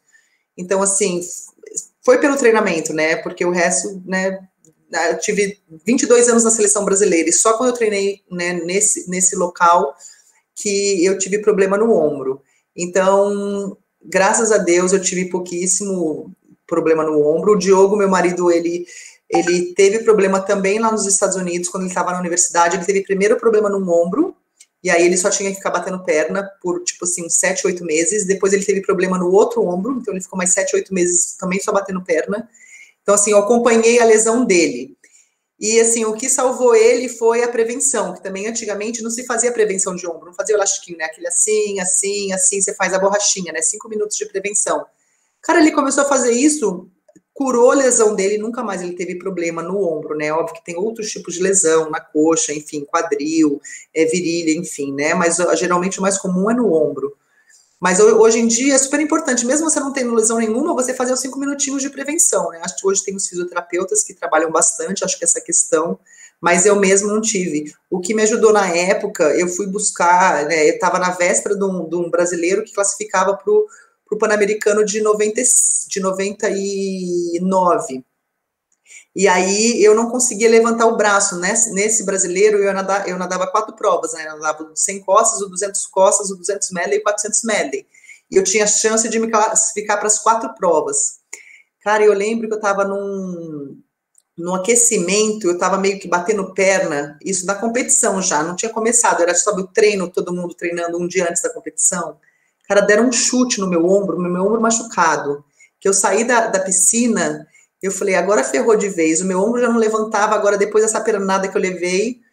E aí a mãe da Mariana, uma menina que nadava no Vasco na época, falou assim, nossa, eu conheço um japonês que faz acupuntura, que ele tira essa dor, vai nele. Eu consigo o telefone para ele, né, dele para você, eu ligo lá para te ajudar, enfim. Ela ligou lá, o professor Seite, lá nas Laranjeiras. Cara, eu fui lá no professor Seite, meu pai foi lá, ele lá estralou a minha cabeça, não sei o que lá, fez os ajustes, colocou lá os acupuntura. Cara, no dia seguinte eu fui levantar o braço, falei, gente, eu tô conseguindo levantar o braço. E aí, assim, ele falou assim, olha, você precisa, né, depois fazer algo que você não volte a ter mais essa dor, mas no momento eu consigo te ajudar com isso. E aí eu nadei, né, nadei as 4 provas, ganhei as 4 provas e me classifiquei para o PAN. Mas nadar com dor é a pior coisa que tem, né? Você ter lesão é a pior coisa que tem. Então, assim, o que a gente puder fazer para prevenir disso acontecer, porque estraga praticamente, né, às vezes uma carreira inteira, né? Conheço várias pessoas que aí tiveram que parar a carreira por causa dessas lesões. Bom, legal. A Júlia Leal fala que a sua trajetória é um incentivo para todos nós que estamos no início da nossa jornada. O que você sonhava quando era pequena e como você conciliava os treinos com o estudo? Oi, Júlia. Ótima pergunta, hein, Júlia? Não sei quantos anos você tem, mas excelente pergunta. Eu acho que o sonhar é muito importante. Eu sempre falo assim, a gente tem que sonhar grande, né? Porque se você sonhar pequeno, já que você está sonhando, né? Vamos sonhar grande. Porque pode ser que você não chegue lá, mas pode ser que você chegue bem perto daquilo, né?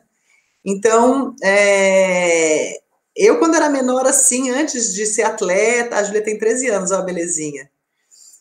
Eu sabia que eu queria ser aeromoça. Os meus pais sempre viajaram muito, eu falei assim, nossa, eu quero viajar também, né? E a aeromoça viaja de graça, então eu vou, né, um dia estudar para ser aeromoça e vou viajar bastante.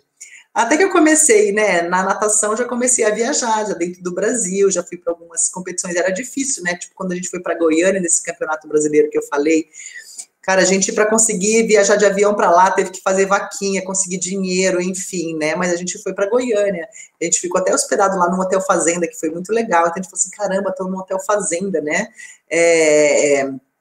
e aí eu até percebi que, assim, eu consegui realizar meio que esse sonho de viajar, não sendo aeromoça, mas sendo atleta, o que foi muito bacana, né? Já fui para 36 países com a natação.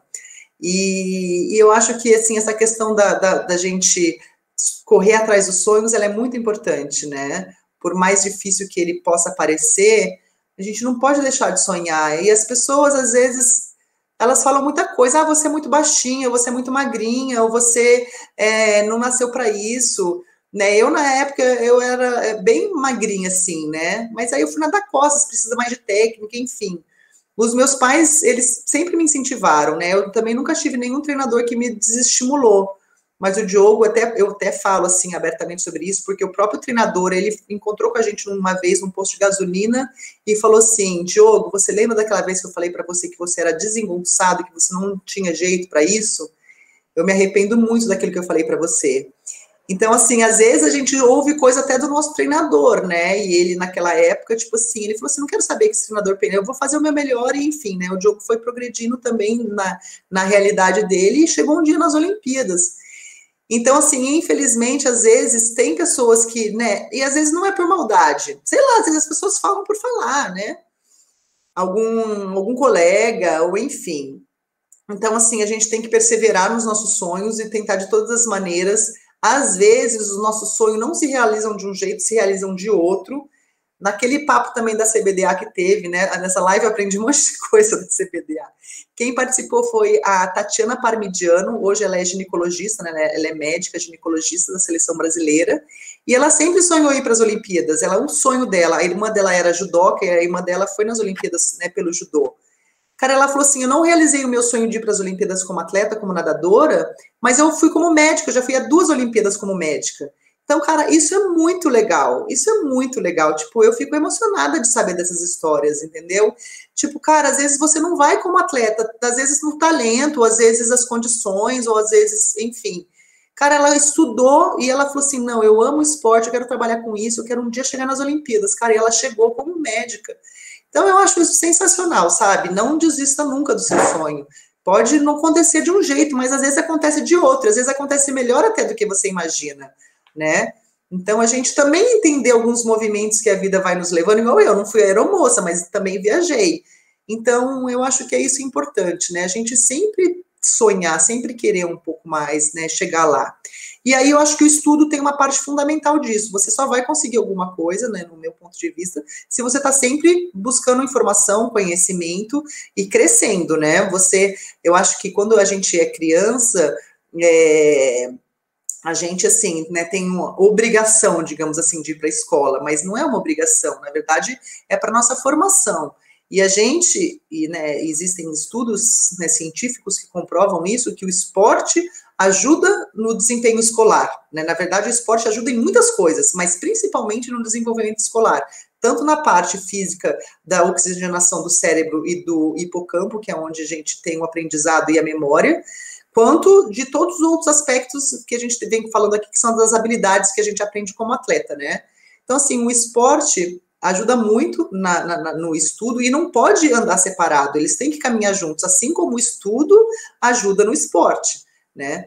A gente está aqui, nós somos atletas, então, assim, a gente está falando como o esporte ajuda o estudo, e a gente não pode abrir mão disso, porque um dia a carreira de atleta vai acabar, querendo ou não querendo, ela vai acabar, a gente precisa fazer outra coisa para sobreviver.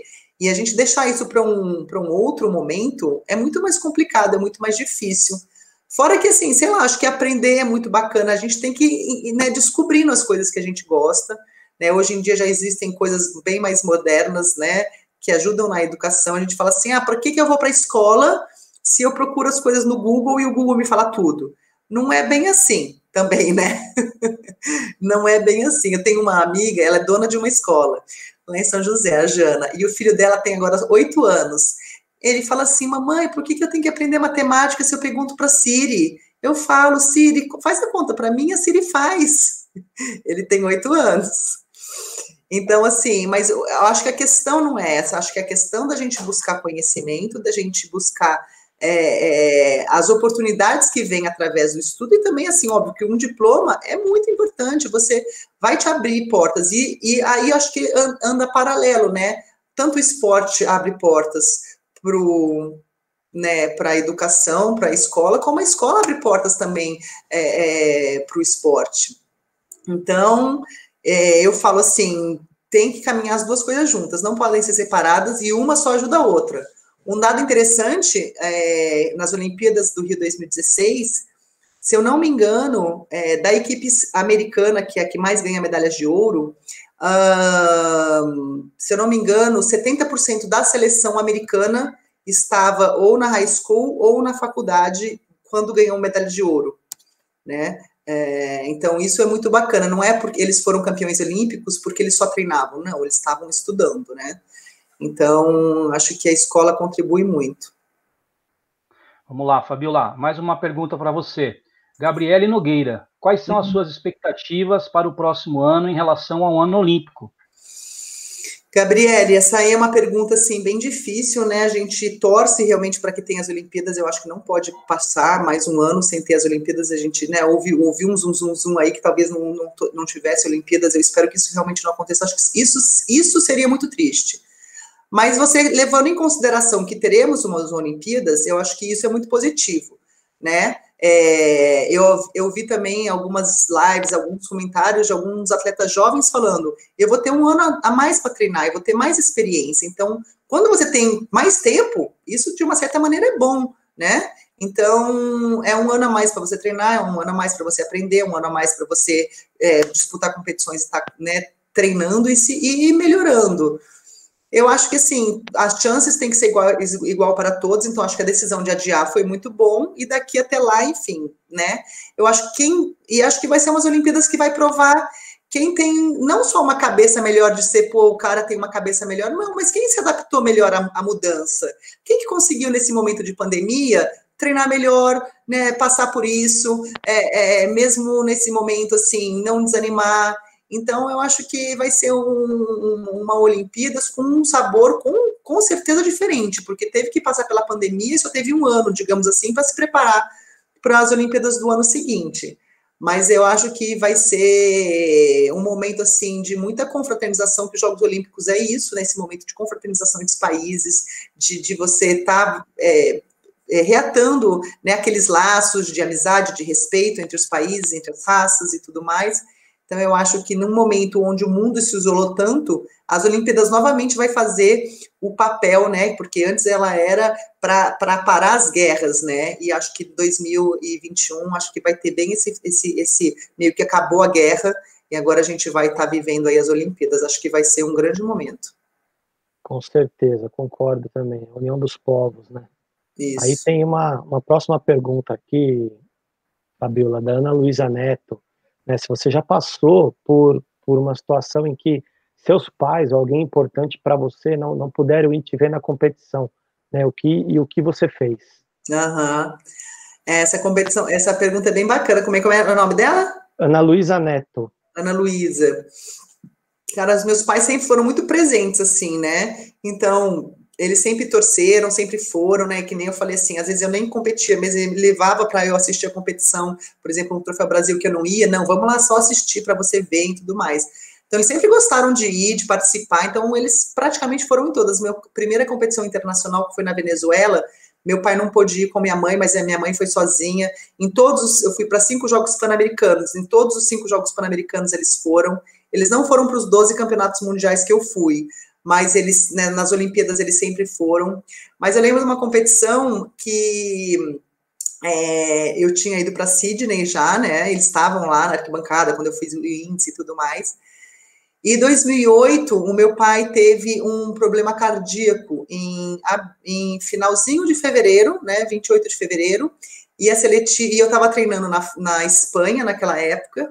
E a gente ia ter um sul-americano no Pinheiros, em abril, logo na sequência, assim, tipo, um mês depois. Aí meu pai fez essa cirurgia cardíaca, colocou 4 pontes de safena, e aí, né, eu terminei esse treinamento na Espanha, vim pro Brasil e fui nadar esse sul-americano que foi no Pinheiros, tipo, que é do lado de São José, né, tipo assim, 1h30, 2 horas você tá lá. E meu pai não pôde ir porque ele estava se recuperando dessa cirurgia cardíaca. E minha irmã narrou a prova para ele no telefone. Então, você imagina, né? O nervoso da minha irmã narrando a prova para o meu pai no telefone, meu pai lá, né? E aí eu fiz o índice. E o pessoal falou assim, daí viram se a cirurgia deu certo ou não, né? Você narrar uma tentativa de índice olímpico pelo telefone para o pai que acabou de fazer cirurgia cardíaca. E assim, e você quer muito, né? Assim, você sempre quer muito, né? Mas assim, é muito. Mesmo ele não estando presente lá, eu sabia o quanto ele queria que eu fosse bem, a gente conversava antes, né? Eu sempre recebia assim os conselhos dele, eles sempre me deram muita força, né? Antes de eu ir para São Paulo, eu passei em casa, lógico, para vê-lo, então a gente também sempre tem um hábito de a gente fazer uma oração junto, que a gente se ajoelha todo mundo junto, e enfim. Então, assim, mesmo ele não estando presente, né, fisicamente, ele estava muito presente, enfim, emocionalmente, espiritualmente, eu acho que isso é importante. Que nem sempre os pais podem viajar, né, mas essa conexão com os pais, no meu caso, era sempre importante. Se tinha alguma competição que eu estava mais, assim, sei lá, ansiosa, mais alguma coisa, eu ligava, né, assim, sei lá, tem uma competição que você estava lá, sei lá, longe, e aí você estava sentindo alguma coisa, você liga, ai, pai, mãe, tô sentindo assim, assim, assado. Não, filha, vai, faz assim, faz assado, aí você dá uma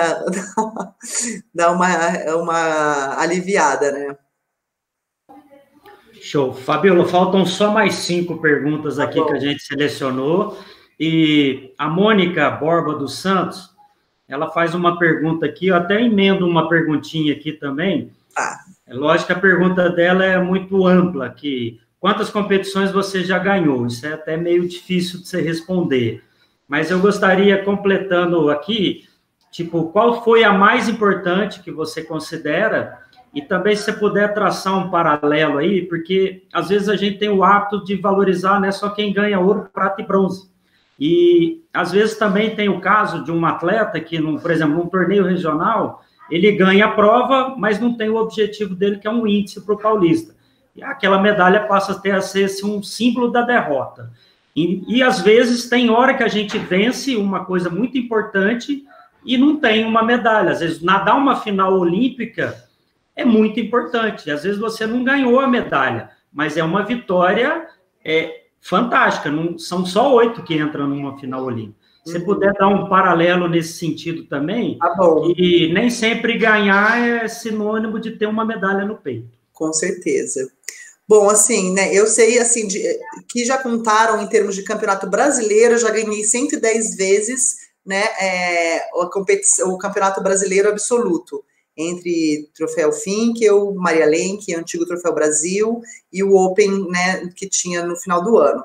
E eu tenho, sei lá, no meu quadro de medalhas, assim, aí não é só de ouro, né, prata, bronze, ouro, prata e bronze juntos, mas tem, tipo, sei lá, 1.100 medalhas, alguma coisa assim.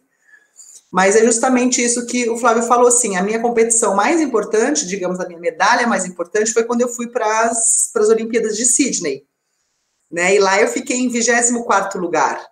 Cara, mas eu fui a única do Brasil na década de 90 inteiro, tipo assim, cara, é muito mais difícil estar lá nas Olimpíadas, né, do que ganhar uma medalha, por exemplo, no brasileiro, que no brasileiro eu ganhei 4 medalhas. Então, assim, estar em Sydney, né, ser a única mulher do Brasil naquela época, realmente, assim, eu sinto como uma das minhas maiores conquistas, né. Depois, óbvio, as outras 2 Olimpíadas também, acho que toda a Olimpíada é uma grande conquista, né, eu fui para Pequim com 33 anos e para Londres com 37, né, Londres naquele contexto todo que eu expliquei. Eu lembrei o nome, resultado analítico adverso, dá até uns nó na cabeça quando fala disso, né. Enfim, mas o importante, eu acho, e eu falo assim, a gente tem também muito quando a gente pega em 4º, em 8º, né, que a gente não tem a questão da medalha em si, a gente leva isso, assim, a gente enxerga como uma derrota, né, aqui, assim, eu enxergava muito isso na minha carreira, né, e você se sente muito triste por aquela derrota, né, quando, assim, de vez de você enxergar aquilo como uma oportunidade de aprendizado, né, e, assim, tudo bem que não deu certo, a gente se martiriza demais, assim, nossa, sei lá, e quando a gente é criança, é mais difícil, eu acho, porque a gente não consegue enxergar tudo de uma maneira ampla, de uma maneira grande. Eu falo assim, eu já chorei muito, né, já tenho várias fotos, né, que meu pai também gostava de tirar foto, meu pai estava sempre lá do lado do pódio tirando foto. Eu tenho várias fotos antigas, eu com o olho todo vermelho chorando, né? Se eu estava em segundo, até às vezes em primeiro também estava com o olho vermelho chorando. Então eu chorei muito já quando criança, porque assim, você quer aquilo lá que você lutou bastante. Tudo bem, você não foi do jeito que você queria, sabe? Mas eu acho que a gente vê muito a derrota, a gente enxerga, tipo assim, perdi. E não é isso, assim, né? Cara, não deu certo dessa vez, tudo bem, vamos ter uma outra tentativa. O que você pode aprender disso? Pode ser um degrau para você chegar mais longe. E eu falo de verdade, assim, não é uma coisa assim, só blá, blá, blá. Eu só cheguei onde eu cheguei porque eu perdi muito. Eu não cheguei lá porque eu só ganhei. Foi nas derrotas que eu aprendi, foi nas derrotas, foi nesses dias que eu tava chorando, nesses dias que eu tava com o olho vermelho, nesses dias que eu não tava satisfeita, foi nesses dias que eu fiquei em 4º, fiquei em 8º, e, enfim, ou em 9º, que eu aprendi, entendeu, a ser um pouquinho melhor, né, então acho que é importante a gente fazer uma reflexão quando é derrota, mas não é derrota, aquilo é uma oportunidade, o que eu vou aprender desse momento agora para ser um pouquinho melhor? E eu falo assim, eu acho que a gente tem muito, assim, uma coisa assim, sabe, ganhou ou perdeu, é uma coisa assim, a gente tem muito essa questão colocada dentro da gente, sabe, perdeu, né, e não é muito, eu acho que por esse caminho, né? Eu acho que a gente tem que conseguir enxergar hoje como um fracasso, como um aprendizado, é uma oportunidade, né? E eu falo isso quando eu falo com o pessoal que é empreendedor, que assim, tipo assim, nossa, como é que você fez para você criar sua marca e tudo mais? Eu falo, gente, eu não tenho medo de errar. Tipo assim, errar faz parte, perder faz parte. Ninguém quer perder, eu sou super competitiva, quem me conhece, eu odeio perder. Cara, mas assim, não ter medo, se perdeu, tudo bem, você vai para a próxima, né? No mundo, né, empresarial, das coisas que a gente vive, cara, você tem que tentar de algum jeito, né? E tem uma frase que é muito legal, que ficava escrita na parede da associação, né, onde eu nadava, e que hoje não tem mais, que fala, é preferível sofrer a vergonha de uma derrota do que a tristeza de não ter competido. Cara, essa frase, assim, marcou muito a minha infância, sabe? Você vai lá e você tenta. Se não deu certo, tudo bem, mas é preferível você sofrer a vergonha de uma derrota do que a tristeza de você nem ter tentado e competido, né? Então, isso para mim é muito importante. E igual você falou, né, Flávia, assim, tem muitas conquistas que a gente tem que não tem medalha, que é o seu próprio esforço. As pessoas falam assim, mas você foi nas Olimpíadas e ficou em 25º? Nossa, que ruim! Falei assim, se você achar ruim, o problema é teu. Eu fui a única que estava lá, eu sei o quanto isso é importante para mim, né? Se as pessoas também não entendem o valor disso, não tem problema. Igual, infelizmente, as pessoas não entendem o valor de uma final olímpica. Cara, é uma final olímpica. Eu falo, gente, vocês sabem quantas pessoas chegaram lá? Cara, é muito difícil. Cara, é muito difícil. Tipo assim, eu, né, enfim, tive todas essas conquistas que eu tive. Cara, eu não fiz uma final olímpica. Cara, você chegar numa final olímpica, você, tipo assim, cara, é muito bom. Então, pô, mas você ficou em quarto nas Olimpíadas, né?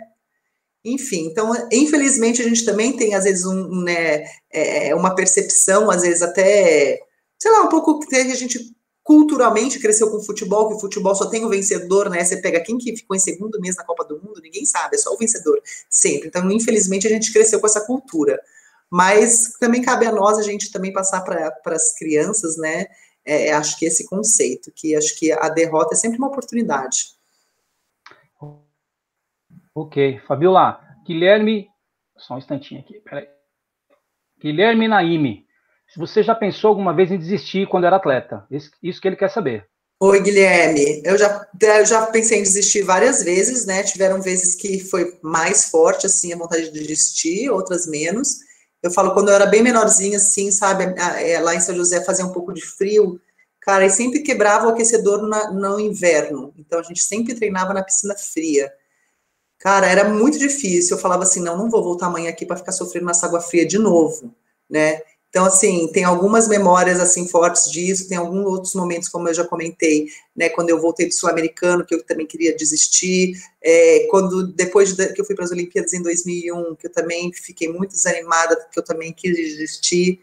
Então, assim, a gente passa por alguns momentos disso, e eu acho, às vezes, assim, a nossa vida, ela é cíclica, a gente tem altos e baixos em tudo. Só que, às vezes, a gente tem expectativa que a gente esteja sempre em cima, né? Mas a gente tem que entender que a gente tem, né, os momentos bons, os momentos ruins, os momentos bons, os momentos ruins. Quando a gente entende e respeita que às vezes tem esses ciclos para baixo mesmo, tudo bem, assim como na vida, a gente tem dias bons, dias ruins e faz parte. Então, tem momentos que a gente está desanimado, faz parte, vai levar você a uma reflexão, né? Nenhum momento que eu tive os meus momentos de decepção, de desistir, eles sempre me levaram a alguma reflexão. É isso que eu quero, por que eu continuo, o que eu vou fazer para melhorar, o que eu vou fazer para continuar motivada de novo. Eu estou desmotivada por quê? É pelo ambiente, é pelos amigos, é pelo treinador, é pela falta de melhora. Geralmente a gente está desmotivado por algum motivo, né? Então a gente não pode só ficar desmotivado e assim, estou desmotivado, né? Ou quero desistir, mas quero desistir por quê? Então acho que isso a gente tem que ir trabalhando dentro da gente até a gente encontrar a solução, tá? Se eu estou nisso aqui tem solução? Tem, então eu vou por esse caminho. Acho que é sempre importante a gente sempre dar aquele passo. É óbvio, até que chegar um momento, não, entendi, igual assim, o pessoal falou assim, foi difícil de você parar de nadar? Eu falo, não, porque eu entendi que eu já tinha feito tudo que eu tinha que fazer, e eu falei assim, agora é hora de seguir um outro caminho, né? É lógico que eu gostava de competir, é lógico que era muito bom representar o Brasil, eu gostava de treinar também, mas agora é outra fase, a gente vai viver outras coisas, então você vira a página e você segue. Então, acho que é importante também, né? A minha irmã é 2 anos mais nova do que eu. Ela treinou até os 18 anos. Depois ela viu, não quero mais nadar, agora eu quero fazer medicina. E, enfim, depois ela foi estudar e fazer medicina. Tudo bem, ela viveu o esporte naquele momento, mas chegou um momento onde ela resolveu mudar. E eu acho que isso faz parte, a gente respeitar também os nossos ciclos, né? Então, é isso. Legal. Eu vou fazer duas, que acredito que elas estão interligadas aí, Fabiola. Faltam essas duas, e aí o Flávio encerra com a última pergunta aí para você. Tá? Então é a pergunta da Laura e a da Isa, né? A da Laura é como você fez para ser tão confiante sobre sua história, e a Isa é mais no momento atual agora, né? Como você tem mantido sua parte mental nesta quarentena? Uhum. Laura, olha, a parte da confiança é uma parte muito interessante, assim, hoje, né, eu tenho 45 anos, fiz aniversário agora em maio, cara, mas quando eu era criança eu tinha várias inseguranças, né, e é normal a gente ter insegurança, igual eu falei assim, por que a gente fica nervoso? Porque a gente tem insegurança, e é normal a gente, né, ter essa insegurança, e você vai criando algumas coisas para te ajudar a se tornar confiante, né, você tem que confiar em algumas coisas, você tem que confiar principalmente, a natação é um esporte onde se você treina certinho, você tem um resultado. Então, o meu treinador falava, olha, Fabiola, a gente vai fazer esse treino por causa disso, disso, disso.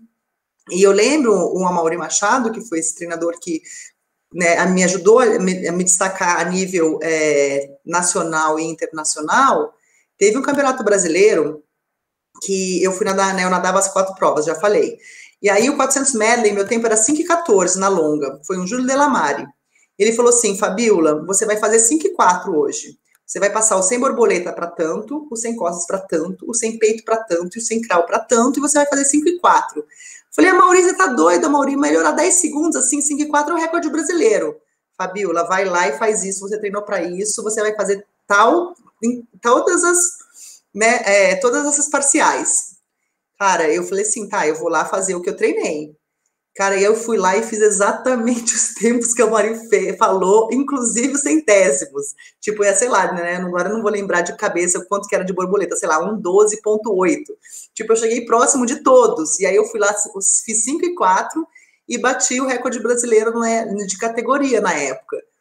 Então, assim, coisas assim vão te dando confiança, né? Você vai conversando com o seu treinador. Mas, óbvio, depois disso eu teve muitos momentos de insegurança também. Você vai construindo aquilo. Eu acho que uma coisa muito importante que dá confiança na gente é a gente se preparar. Tudo na vida é preparação, né? E tem alguns momentos, por exemplo, que foram difíceis para mim. Por exemplo, eu lembro de uma competição em Santos, em 2005, eu tinha ido treinar na Itália, eu peguei um resfriado na volta. Então, assim, cara, é horrível você competir doente, né, meio febril. Então, por mais que você tenha treinado, você sabia que preparada fisicamente eu não estava. Aí você tem que fazer um trabalho mental, tipo assim, independente da gripe, independente do como eu tô me sentindo, eu vou lá, eu vou focar, eu vou fazer a melhor prova. E eu fiz um índice pro Mundial de Curta daquele ano. Cara, a foto de eu comemorando esse tempo, eu acho que na curta, naquela época, eu fiz 1:02, alguma coisa assim. Cara, foi uma cara até de surpresa, tipo assim, eu me coloquei num estado mental que eu ia fazer o melhor que eu puder. Eu imaginei que eu fosse fazer tão bem, entendeu? Mas são as coisas que a gente vai realmente aprendendo, eu acho, com a nossa trajetória, conversando bastante com o treinador, se entendendo, mas a preparação é fundamental, né? A preparação é fundamental. E agora, assim, a Isa perguntou, né, o meu preparo mental agora nesse momento de pandemia. Para mim, tem algumas coisas que me fazem bem, então eu estou focando naquelas coisas. Por exemplo, à noite, antes de dormir, eu vou escutar uma oração, ou eu vou escutar alguma coisa positiva, para eu, antes de dormir, ter alguma coisa leve comigo. Uma vez por semana, eu vou encontrar com um grupo que a gente também faz uma oração, que também é uma coisa que me faz bem. Sei lá, eu converso com algumas pessoas que me fazem bem, né? Hoje eu não tenho que ter alta performance no treino, né? Eu não vou mais, assim, cair na piscina e nadar, mas eu preciso ter performance no trabalho, lógico. Então, assim, você precisa se sentir bem. Eu acho que o importante é a gente estar feliz. Então, dias que são mais difíceis, eu vejo assim, né? O que você tem que fazer para você voltar ao teu normal, se você saiu do seu normal, se você está mais irritada, se você está mais cansada, se você está mais, enfim, decepcionada com alguma coisa. E tem dias muito difíceis no trabalho, né? E aí a gente aprende com isso também. E a gente, assim, acho que a gente tem que respirar. Eu sempre falo, respira. No meu caso, a gente pede oração. A gente tem que ser a gente mesmo. Eu acho que uma coisa importante é a gente ser natural, né? E a gente valorizar quem a gente é. Então, assim, eu não faço trabalho mental hoje igual eu fazia quando eu era atleta, de deitar, de concentrar na prova, de fazer de treinamento, né, de estímulo físico através da mente. Isso eu não estou fazendo mais hoje, né? Que eu já fiz bastante. Mas isso aí é fundamental. Mas eu acho que também tem que ser uma coisa leve, acho que não pode ser uma coisa pesada ou forçada, sabe? Não preciso treinar minha mente, porque minha mente, sabe? Eu acho que tem que ser coisas que te fazem bem, que te fazem feliz, porque às vezes fica numa modinha, estou treinando a minha mente, eu falo assim, caramba, eu não estou treinando nada da minha mente, ou quando eu faço isso eu não sinto, e deixar um pouco de se comparar com as outras pessoas, sabe? Ver as coisas que te fazem bem, às vezes o mais importante dessa pandemia é você estar feliz. Eu falo assim, cara, o mais importante de tudo é a gente estar feliz, se a gente está feliz, tudo acontece. Sabe? As pessoas falavam assim, qual o seu segredo? Eu falei, gente, tá feliz. Quando a gente está feliz, as coisas acontecem. Então, a gente se cobra muito, né? A gente, hoje, vocês jovens aí, tem né, acesso a tantas coisas, as pessoas falam tantas coisas, tem informação de todos os lados. Será que eu sigo aqui? Será que eu faço aqui? Será que eu como isso? Será que eu como aquilo? Será que eu faço regime? Será que eu faço tal psicóloga? Cara, tipo assim, às vezes nada disso vai te fazer bem, sabe? Você se conhece o que te faz feliz. Então, a minha pergunta é assim, sabe? Para você ficar com a cabeça boa, você precisa estar feliz. Nenhum treinamento mental vai te fazer tão bem quanto você está feliz. Eu acho isso muito importante, né? E quando você está feliz, as coisas fluem. Então, acho que nesse momento de pandemia, que está sendo tão, digamos assim, pesado, negativo, as pessoas às vezes reclamando, ou, né, achando ruim por algum motivo. Cara, se só de você estar feliz na pandemia, cara, você já está super trabalhando a sua cabeça, eu acho. Você já está tendo um mega ganho. Então, concentra nisso. Show. Fabíola, para a gente fechar, a gente tinha que... A gente comeu uma bola, tem 2 observações a mais aqui. Uma delas, até um apelo aqui. O atleta é lá do Itaguará Country Club, né? A mãe dele trabalha na escola da aeronáutica. Aí ele pede a sua ajuda para poder desenrolar a situação da piscina olímpica lá, o legado olímpico, para ajudar. E daí, a Ana Luísa Neto queria saber quem foi a sua maior inspiração, o seu ídolo na sua infância. Bacana. Bom, sobre a piscina lá de Guará, eu tô trabalhando nisso, tô até cobrando o Agenor aí, não sei se o Agenor tá na live, mas estou pedindo para ele as informações para a gente poder contribuir, sim, e dar uma força para continuar a fase B lá da construção da piscina, né? Então, estou me esforçando quanto a isso, sim. Olha, eu tive algumas inspirações enquanto eu era atleta, eu acho que o tempo vai passando e você vai mudando as pessoas, né? Eu tinha vários atletas que treinavam comigo, que era uma inspiração. Essa minha amiga não vai estar na live, mas eu sempre falo dela, a Mirella. Ela não era a melhor da equipe, mas ela era muito esforçada, né? Então, assim, cara, eu ver ela se esforçando no treino, eu falo, gente, assim, eu preciso me esforçar também, né? Então, algumas pessoas que eu vejo que se esforçam, que gostam de fazer aquilo, eu me inspiro nessas pessoas. Então, é bacana, acho que a gente ter pessoas no seu próprio convívio que você se inspira, né? A Mirella era uma dessas pessoas. Dentro do Brasil, eu também falo da Ângela Tupinambá, não sei se, né, as crianças lembram dela, mas ela andava no Minas Tênis Clube, ela é uns 2 anos mais velha do que eu, e a família dela tinha alguém em São José dos Campos, não sei se era a irmã, o tio, enfim, de vez em quando ela ia para lá, e ela ia treinar lá em São José, e ela era super fera, tipo, eu devia ter 12 anos, ela tinha 14, ela andava borboleta, na época ela fazia 59 de 100 livre, né, na longa, naquela época, sei lá, com 14 anos, era super expressivo, ela andava 200 borboleta, então ela fazia, tipo assim, 5 de 200 borboleta direto, e eu ficava impressionadíssima quando ela ia treinar lá em São José, ela treinava com um técnico, o Minas tinha um treinador, se eu não me engano, ele era americano, e então a Ângela era uma inspiração para mim, que era uma pessoa que eu via treinando, e assim, se esforçando mesmo. Eu acho que tem recorde brasileiro dela até hoje, assim, os tempos dela era uma coisa absurda naquela época. E ela andava também 200 medley, 200 borboleta. Aí, a nível internacional, eu tive uma ídola chamada Cristina Esergesi, que era uma húngara, né, que ganhou todas as Olimpíadas naquela época, acho que ela ganhou, sei lá, 84, acho que ela ganhou 88, 92 e 96, a Cristina Esergesi, ela tinha um estilo de costas, assim, maravilhoso. Então, assim, eu era fã dela. Daí também era fã do Ricardo Prado, lógico, né? Porque o Ricardo Prado, né, nosso recordista mundial. Então, eu lembro dele torcendo para ele nas Olimpíadas com a bandeirinha do Brasil. Eu e minha irmã, a gente fazia as bandeirinhas para torcer. E depois a gente vai tendo outros ídolos, né? A gente vai entrando na seleção e a gente vai admirando outras pessoas. Né, o Michael Phelps, depois de um tempo, como não admirar o Michael Phelps, como não ter ele como ídolo, né, depois de tudo que o cara fez.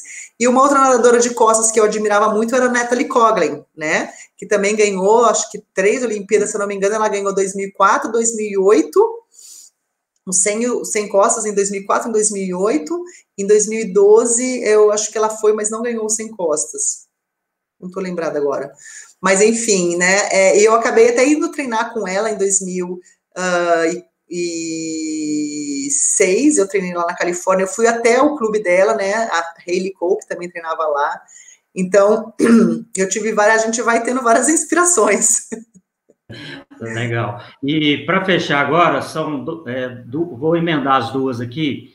Uma é do Marco Antônio Olivato, se os projetos joseenses, né, no caso o Atleta Cidadão, te inspiram aí para algumas ações de trabalho em âmbito nacional aí na secretaria. E o Márcio Pellegrini, ele pergunta qual seria a principal diferença do treinamento dos Estados Unidos e aqui no Brasil, já que você mesmo mencionou que teve que ir para os Estados Unidos para se manter motivado. Nossa, essa pergunta dava uma outra live inteira. Só as duas últimas para fechar. Mas eu vou responder rapidinho. Sobre a pergunta do Marco, eu acho que São José dos Campos faz um excelente trabalho com o Atleta Cidadão, e eu acho que as coisas que são boas, elas têm que ser replicadas, né? E ainda mais que a gente vivenciou isso de pertinho, então, com certeza, eu acredito muito no nível municipal, a gente estimular as cidades a terem realmente mais poliesportivos, mais esporte, eu acho que acontece dessa maneira para a gente progredir como país. Em termos de relação Brasil e Estados Unidos, as diferenças, elas são absurdas, né? Elas são muitas, acho que começa no sistema educacional, que é diferente, e também na nossa questão de desenvolvimento como país, né? O Brasil é um país subdesenvolvido, os Estados Unidos é um país desenvolvido, então, assim, tudo começa com uma estrutura. Se você não tem uma estrutura para você treinar, né?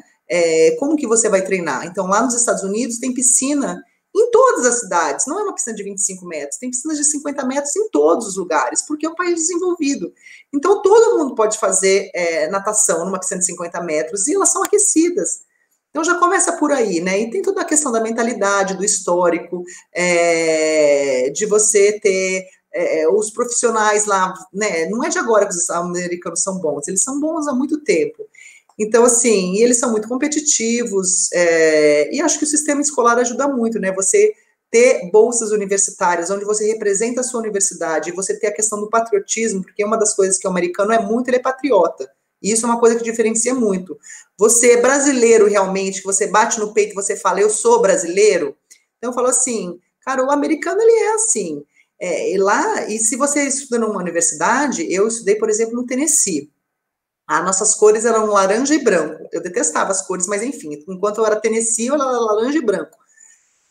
Cara, todo mundo, depois que você se forma, você doa dinheiro para a universidade, as universidades melhoram porque os ex-alunos, eles doam dinheiro, as piscinas são construídas, os prédios são construídos porque ex-alunos são super orgulhosos daquilo e doam dinheiro para aquilo. Você quer que seu filho estude naquela escola, tipo, o Gustavo Borges passou por um negócio desse, né, estudou em Michigan, quer que o filho vá para Michigan, porque você cria respeito e você tem uma competição, que é o NCAA, onde você está estudando e você está representando a sua universidade no nível mais alto que umas Olimpíadas. Então, assim, só o sistema já é diferente. Então, assim, que nem eu falei, a gente poderia fazer uma conversa inteira sobre isso, né? Mas eu não vou me alongar, eu acho que o Brasil tem ótimas coisas que também, eu acho que a gente não pode esquecer de valorizar. Os Estados Unidos não é assim, porque os Estados Unidos é melhor. Não, a gente tem muitas coisas boas, a gente tem muitos profissionais boas. É óbvio que a gente não é perfeito, nem ninguém é perfeito, os Estados Unidos também não é perfeito, eles têm os grandes, né, resultados. Mas acho que a gente tem que olhar para a gente também e ver o que a gente faz de bom, né? A gente tem muita coisa boa acontecendo, a gente tem muitas pessoas boas, muitos profissionais super competentes. Eu citei numa outra live que a gente teve, que o Fernando Pocente, que é o treinador da Ana Marcela, assim, treinadores italianos querem treinar com o Fernando Pocente e a Ana Marcela, né? Eles querem estar junto dele para aprender o que, tipo, a Ana Marcela é a melhor do mundo na maratona aquática. Então, assim, né, eu acho que a gente tem que valorizar, a gente tem muita coisa boa no Brasil também, só que a gente valoriza pouco, infelizmente. Legal, Fabiola. Até a Ana Luísa Neto fala aqui, agradece a tua resposta, te chama de linda, maravilhosa, e que agora ela já tem uma inspiração. Ai, que bom, obrigada, Ana Luísa. E depois eu queria ver se alguém respondeu a primeira pergunta que eu fiz no começo da live, se alguém respondeu do poder, qual que é o maior poder que a gente tem. Ninguém fez nenhum comentário sobre isso? O Agenor está na live também, ele mandou mensagem. Isso. O Agenor está na live, o Olivato que falou do projeto é o diretor de alto rendimento lá da Prefeitura de São José dos Campos. Bom, Fabiola, a gente fica até sem palavras aqui para te agradecer esse tempo aí de bate-papo. a gente não se cansa de elogiar, né, toda a sua carreira, todo o seu brilhantismo, a sua acessibilidade. É difícil encontrar um atleta que teve o desempenho que você teve, a história que você teve, e é tão acessível assim, de fácil acesso e sempre disposta a colaborar com os esportes aquáticos. Então, em nome da Federação Aquática Paulista e de toda a comunidade aquática, a gente te agradece do fundo do coração, te parabeniza pela linda história que você construiu ao longo aí de mais de 20 anos nadando, e fica aqui o nosso muito obrigado eterno, sabe? Que eu já te falei que antes do Chico Piscina, eu tinha você como um ídolo, e depois do que você fez no Chico Piscina no ano passado, você passou para o status de deusa, porque me ajudou muito na realização do Chico Piscina no ano passado, você, o Diogo Iabe, a quem a gente também agradece sempre nos bastidores aí, e fica aqui o nosso agradecimento, os nossos parabéns, e a gente coloca a Federação Aquática Paulista à sua disposição sempre que possível. Ah, legal, Flávio, obrigada pelo convite, é sempre muito bom estar conversando, né, com os atletas, principalmente, e eu falo assim, né, é normal passar por tudo isso, eu acho que nem eu falei no começo, é muito bom a gente ter esses momentos de pandemia, se a gente não tivesse, a gente estaria tendo essa conversa agora, né? Então, acho que sempre olhar pelo lado positivo, agradeço o convite, né? Com certeza, né, o nosso tempo é corrido, a gente tem milhares de coisas acontecendo, mas eu acho que em prol dos atletas a gente sempre tem que ter um tempo, não é sacrifício nenhum, é sempre o maior prazer, a maior satisfação mesmo, porque eu acredito muito nesse caminho, eu falei assim, eu quero que as minhas filhas sigam esse caminho, eu quero que elas escutem o que os outros atletas já passaram. Eu acho que isso é muito importante. Todo mundo que está no caminho do esporte, eu acho que está no caminho certo. O caminho do esporte é o melhor caminho que a gente tem na vida, eu acho. Então, tudo que a gente pode fazer para, né, que as crianças e os pais continuem motivando e motivados nesse caminhar do esporte, é o mínimo que a gente tem que fazer, porque a gente acredita nisso, né? E aí eu vou responder a minha pergunta, se ninguém mandou nenhuma resposta sobre... Teve uma só aqui. Alguém respondeu? Teve uma só, uma menina colocou o amor. O amor. Então, quando eu respondi essa pergunta, eu também respondi a mesma coisa, e eu também achava que essa fosse a resposta, mas daí eu fiquei surpreendida, eu falei assim, isso é muito interessante. Porque antes da gente amar, a gente precisa ter algum outro tipo de atitude. Né? E o maior poder que a gente tem é escolher. A gente pode escolher amar, ou a gente pode escolher não amar. Então, até para amar, a gente precisa escolher, né? Porque o amor também, ele é uma escolha, né? O amor não é uma coisa só natural, né?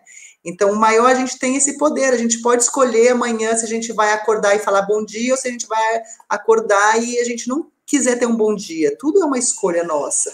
Então, que a gente leve isso, sim, que a gente tem esse poder de escolha. Não é fácil, às vezes, em algumas coisas, a gente sair da rotina, né? A gente está num lugar diferente e tudo mais. Cara, mas eu tenho o poder da escolha, o poder é teu, você pode escolher qual tipo de atitude você quer, tudo depende de como a gente vai reagir, qual a resposta que a gente dá às coisas. Então, acho que o grande segredo disso tudo é como a gente está reagindo e quais escolhas a gente está fazendo. Então, queria terminar a live com essa resposta. E que vocês continuem fazendo essas ótimas escolhas que vocês estão fazendo aí no caminho da FAP, e a gente fica super orgulhoso de todos vocês, viu? Maurício, Flávio, Marcelo, Giovanni aí, o presidente. A gente sabe que vocês têm muito amor aí pela natação, vocês se dedicam de verdade, e assim, eu falo assim, né, vocês também me incentivam, me estimulam, porque ver pessoas trabalhando seriamente é sempre um ânimo pra gente, então eu fico muito feliz de saber, né, vocês, a gente vê treinadores também se dedicando tanto, isso assim, a gente fala assim, tem gente boa, tem gente legal, tem gente trabalhando realmente de verdade, contribuindo muito, então, muito obrigada a vocês. Obrigado a gente, sucesso para você nessa nova caminhada em Brasília. E é isso, pessoal, o Papo Reto de hoje foi com Fabíola Pulga Molina, 3 Olimpíadas, uma trajetória incrível, e semana que vem o Papo Reto é com os técnicos, como disse o Maurício, é olho no olho, a FAP e você nesse tempo de pandemia.